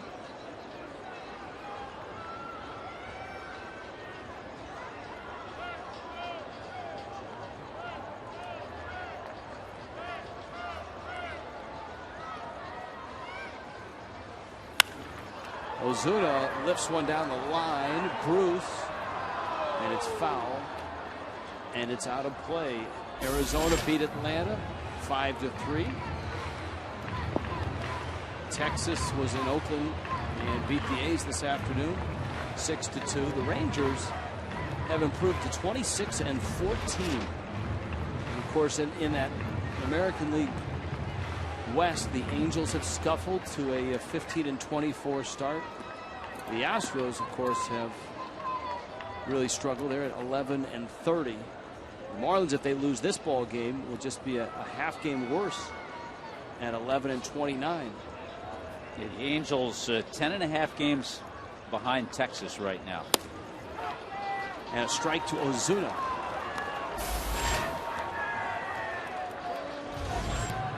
After the ball game, Marlins Live presented by Checkers. No one manning their station yet, but soon Craig Minervini and Jeff Conine will be there.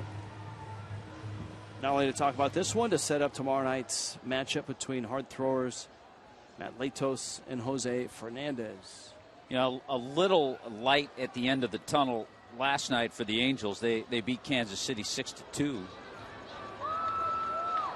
And they got home runs from their big 3 guys. Pujols, Josh Hamilton homered, and Mike Trout. By the way, Houston did beat Detroit 7-5. First win in Detroit since 2000, but of course Houston's been in the National League, so it's a little bit deceiving. Yeah, there'll be some numbers like that about the Astros this year that kind of won't make sense. J.D. Martinez, home run. Always good when the local guys do well.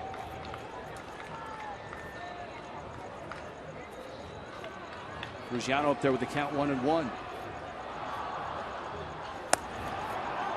I know we touched upon it, but speaking of a local guy doing well,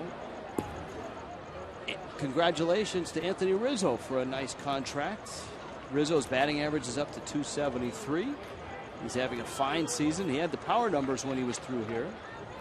9 homers. He's driven in 28. $41 million deal. Well, congrats to him and his family.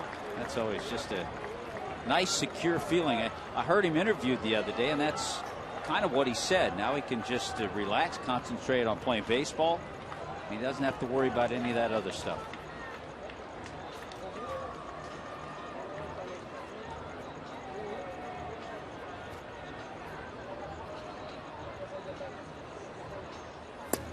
And Leake strikes out Ruggiano. So the bullpen for the Reds has struck out all three that they've faced. Marshall got Dietrich. Leake gets Ozuna and Ruggiano. That's just a good fastball that he spots away and gets Ruggiano chasing. And here is Dobbs. Leake sounds like a guy from an old Western. And he has that look with the mustache and such. And would figure that he was born in Jefferson City, Missouri, and then makes his home in Austin, Texas.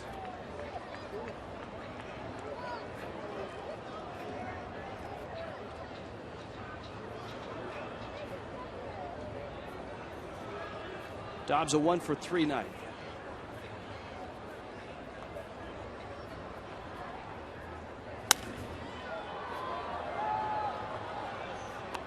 That's going to find the seats. One of those 4 pitches that Leake features. That was a pretty good changeup.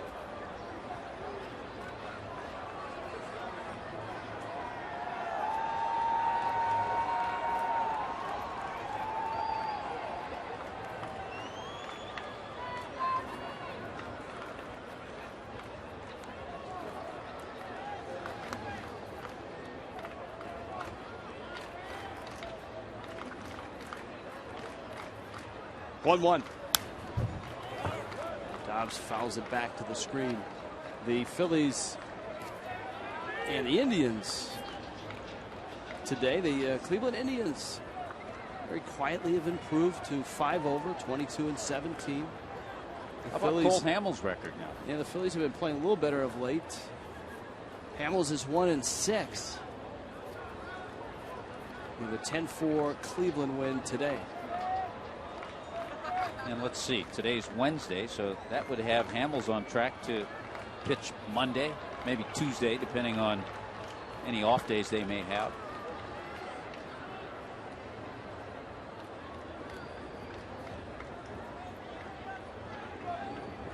Well, as the Marlins are hopeful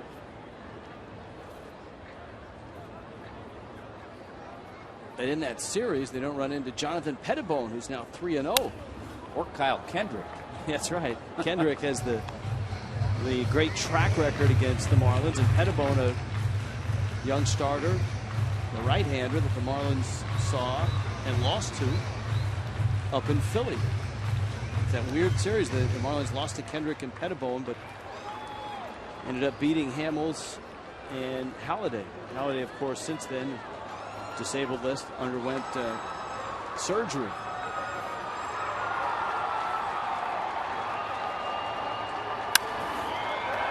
Liner in the left center field. Dobbs has got another hit. And so Greg Dobbs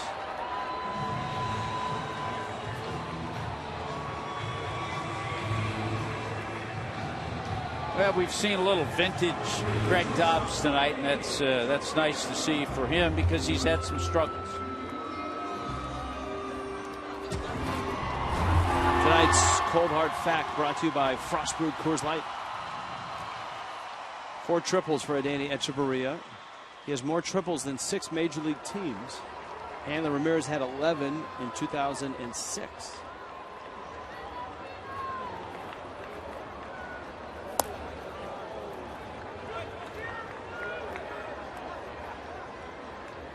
It's one of those nights where you could say, the Marlins have had missed opportunities, but for the Marlins, a lot of times their base runners have come late in innings where there's already a couple of outs. They've stranded 9.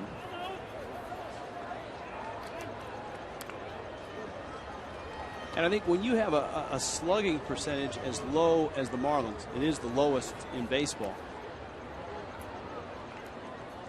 The issue is when you do get a hit, it doesn't do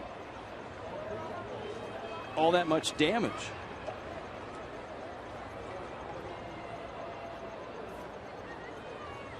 Marlins slugging at just .321. Snap throw. Dobbs gets back in. Yeah, congrats to the Miami Heat winning that series, beating the Bulls tonight, so they'll move on.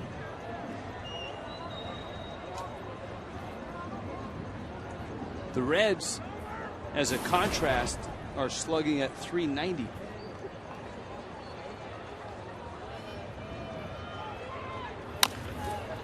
Echeverria, couple of hops. Hanahan, catch and tag by Votto. And the Marlins are done in the 8th. And Sam LeCure and his bunch took 3 of 4 from Miami in Cincinnati earlier this year. And tonight, the Reds, terrific pitching. Nick Green ends up at first base in this double switch with Mike Dunn arriving out of the bullpen. Now that he's a seasoned first baseman, Nick Green. That's the one frustrating thing. We saw the good numbers on Ryan Webb. Qualls has done a nice job. And Mike Dunn has had super numbers out of the bullpen. AT&T Uverse rewind.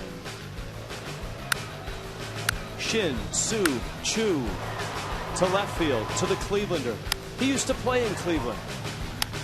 To right field. Both those home runs coming off of Alex Sanabria. Not a bad night for Shin-Soo Choo, just 4 for 4 with 3 runs scored and 2 homers. And the on-base leader in the National League, probably shooting himself back into the top 10 in slugging percentage with a pair of home runs tonight. Helping that on-base percentage, which he already leads the league in. Been hit a dozen times. And Dunn fires a strike. Choo is Turris, Votto in the 9th. And as we mentioned, making his first ever visit to Miami. And enjoying it quite a lot.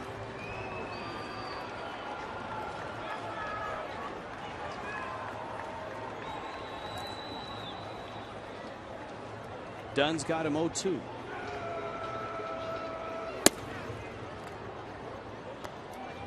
Well, tomorrow night's matchup is Matt Latos, Jose Fernandez. Latos, of course, emerging with the Padres, involved in a big trade. The Reds getting him last year. Fernandez arriving on the scene ahead of schedule, many felt, but proving that he belongs in the big leagues with his start so far. And Choo strikes out. That's breaking news. Get the game ball. Get that ball to Mike Dunn. Coming out of Miami. He threw some good stuff to Choo, too. Have you ever watched Jose Fernandez in the batting cage? Oh, yeah. When we've been down there, he has a ball in there. I'll tell you. It gets his work done, though. Well, here's the story on that. Most starting pitchers, the vast majority in the major leagues, their routine is to hit the day before their start. They get in a regular hitting group. Day before they start, they hit. But when Fernandez made his first start here, he was not in the hitting group before the game. He was actually in the cages, the indoor cages, and spent like half an hour hitting in the cage. And everybody saw that. And here's Fernandez. I love his aggressive swings, too. And so. And hits him out. Mike Redmond has, just because they knew he was going to try to hit anyways, regardless of whether he was starting or not, they've included him in the game day hitting rotation. So he's been hitting in the rotation the day of game. And the feeling is, well, I mean, if he's going to do it in the cage, you might as well come out and do it on the field.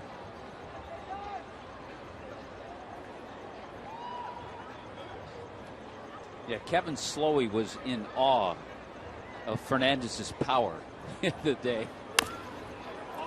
That one's off the foot of his Turris, the switch hitting shortstop. And on the other hand, you've got Latos, who in his 8 starts has won 4 of them. And has 4 hits this year and 3 career home runs. So Matt Latos kind of an all or nothing. His average isn't that high, but has 3 career home runs.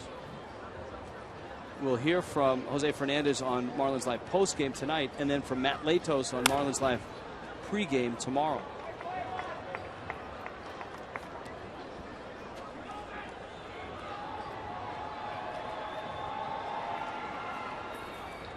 Ball and 2 strikes, and an out in the 9th.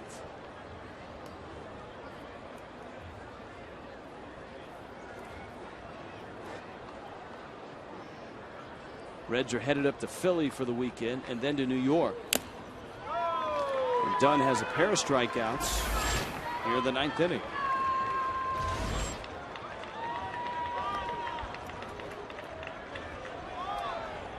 Look at that Phillies game of final.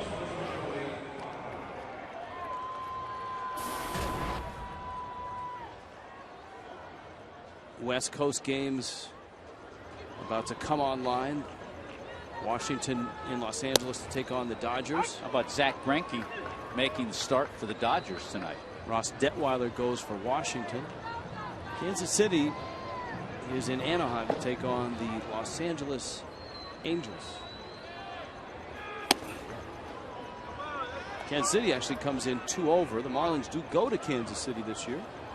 Cardinals have scored first at home against the Mets. That's in the 5th inning, 2-0. St. Louis on top. John Jay with an RBI double. Former Miami Hurricane.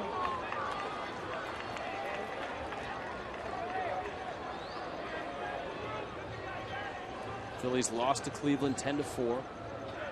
Braves lost to Arizona 5-3.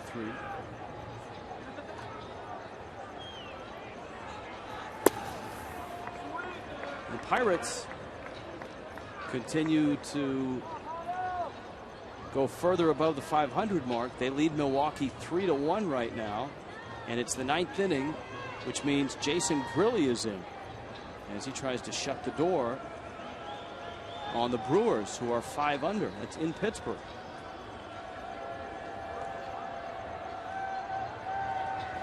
Yeah, Grilli with 15 saves.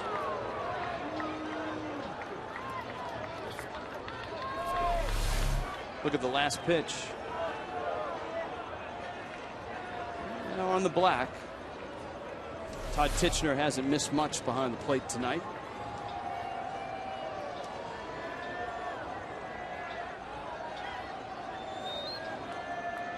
Dunn's 3-2 to Votto.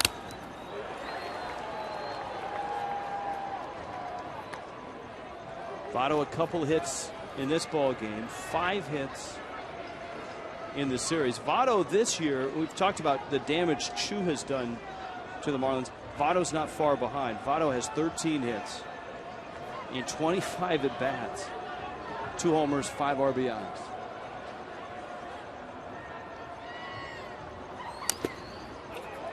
Talking about Grilli with 15 saves, are you surprised that the leader in the American League is Mariano Rivera with 16?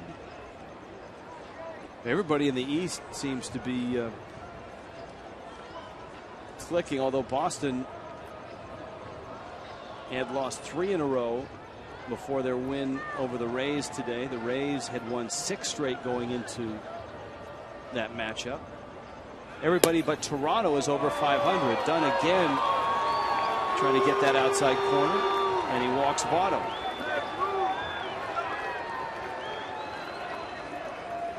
And that one was off. Number 8.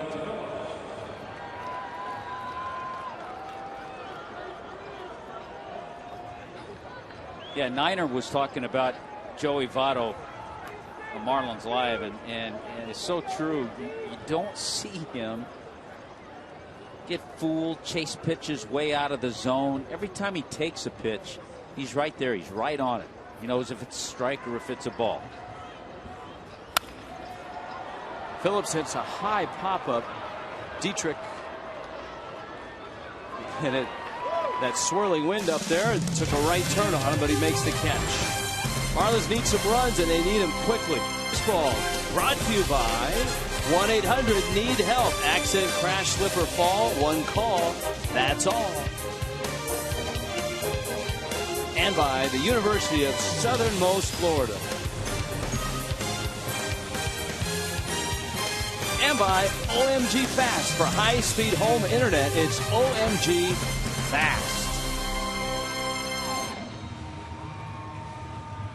4-0. Reds on top. It's the bottom of the ninth. Aroldis Chapman into the ball game. And of course, Chapman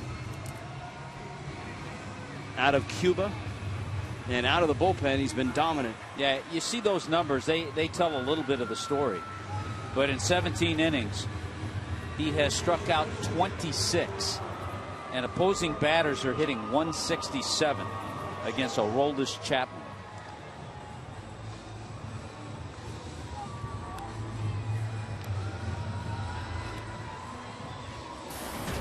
Miguel Olivo. And then you've got Nick Green, who's in the 9 spot. And then Juan Pierre is scheduled. Just the average 98-mile-an-hour fastball right out of the bullpen. Yeah, nice and free and easy. Didn't try to overthrow too much. I think when he first arrived on the scene, he got a little caught up in the radar gun touching triple digits.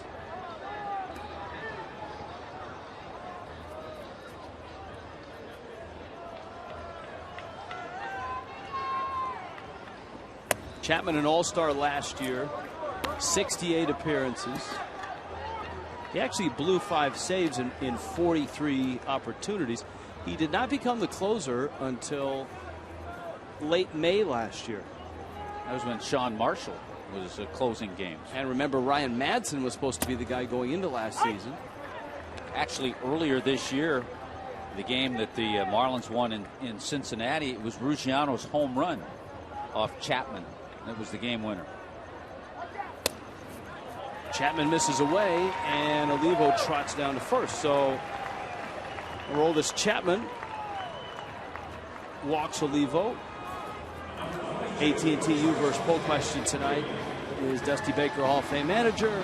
Hashtag Dusty yes. So Dusty's got 75% of the vote.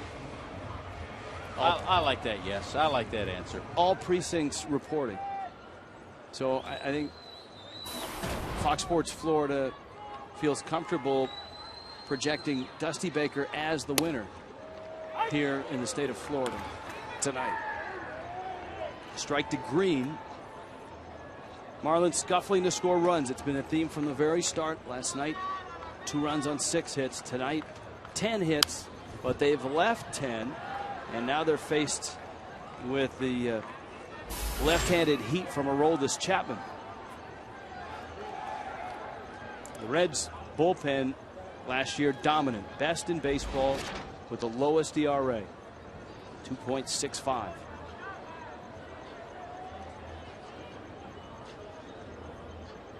Oh-2. If you were going to compare 100 miles an hour. If you were going to compare the Reds and the Cardinals right now, Cardinals certainly terrific offense, very solid. Starting rotation, very good. But I think the edge you would give in the bullpen to the Reds. Mike Matheny trying to mix and match that Cardinal bullpen right now. Edward Mujica is their closer. They've had a couple devastating injuries, rotation and bullpen, and they just keep on clicking. And Green takes a called third strike that pops out of the glove of Mesoraco for strike 3 and the first out for Chapman. Another 100-mile-an-hour fastball, and it's on the black. And so Todd Titchener, the home plate umpire, was right on it.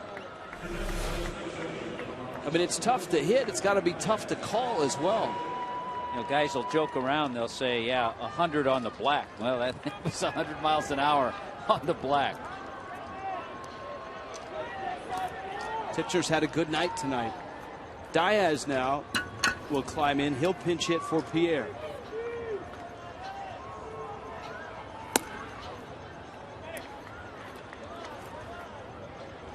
When the Marlins saw Chapman earlier this year, he was not throwing this hard. He was living about 96, 97. And here tonight, he's at 99 and 100. There's 96 for a strike. Diaz didn't like it, and it's 1-1. The Reds are rolling right now. They've won 8 of 10, 4 in a row. They can get to 24 and 16 with a win here.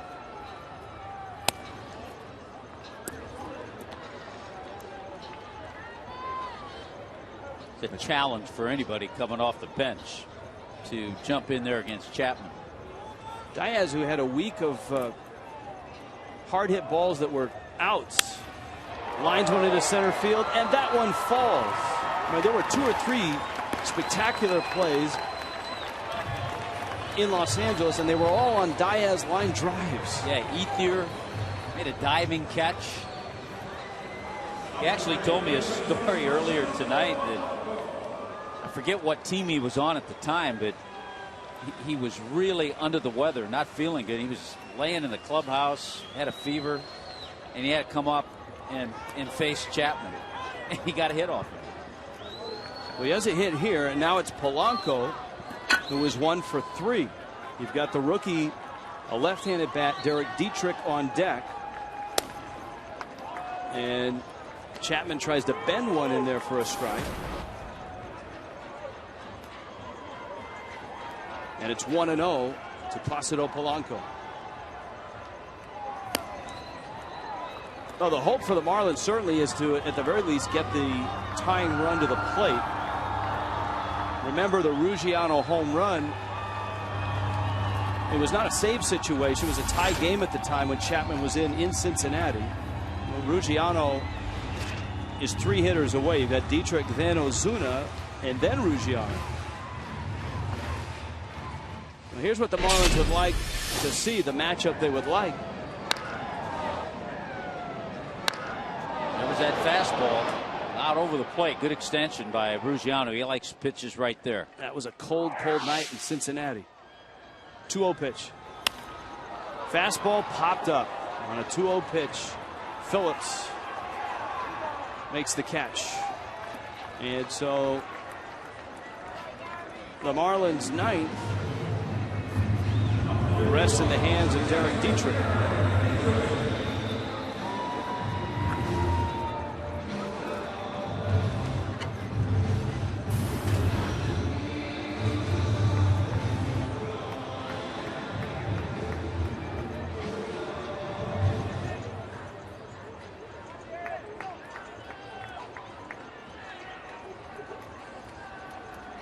Dietrich tonight, 2 hits and 2 strikeouts. There's a lot of firsts for a rookie in Major League Baseball. And this may be the first 100-mile-an-hour fastball that Dietrich has ever faced. There it is. He fouled it off. He was a little late on it, but as to be expected. Of course, there are some guys in the minor leagues that may be touching 95, 96 under bad lighting. And that might appear to be 100. Well, without as good a control as well. One foul back and out of play. And another 100-mile-an-hour fastball. See, now what's not fair is if he drops a breaking ball, tries that pitch. Well, he's thrown it in this inning, but he didn't throw it for a strike. Everything else has been heat. He stays with a fastball, 102 miles an hour. Oh, my. So he's rearing back and just bringing it. Well, there was a lot of talk in spring training. There were 2 factions with the Reds. One side wanted him as a starter, but Chapman himself prefers closing. And I think Dusty Baker was on that closing side, too.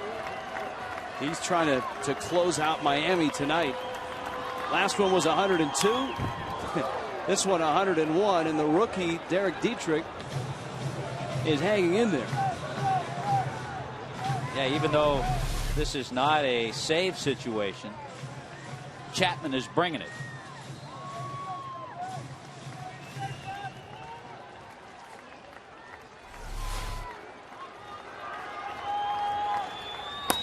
It's outside. He went with the breaking ball.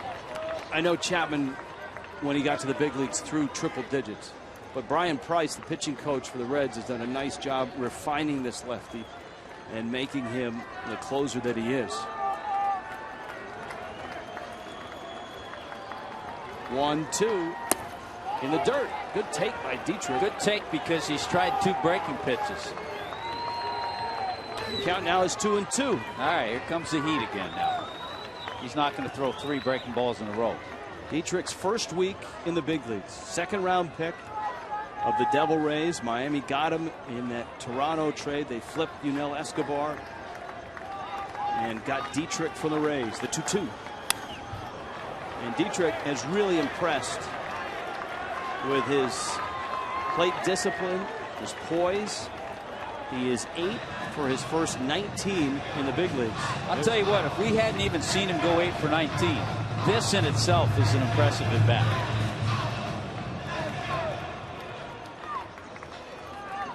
Another 2-2 coming from Aroldis Chapman.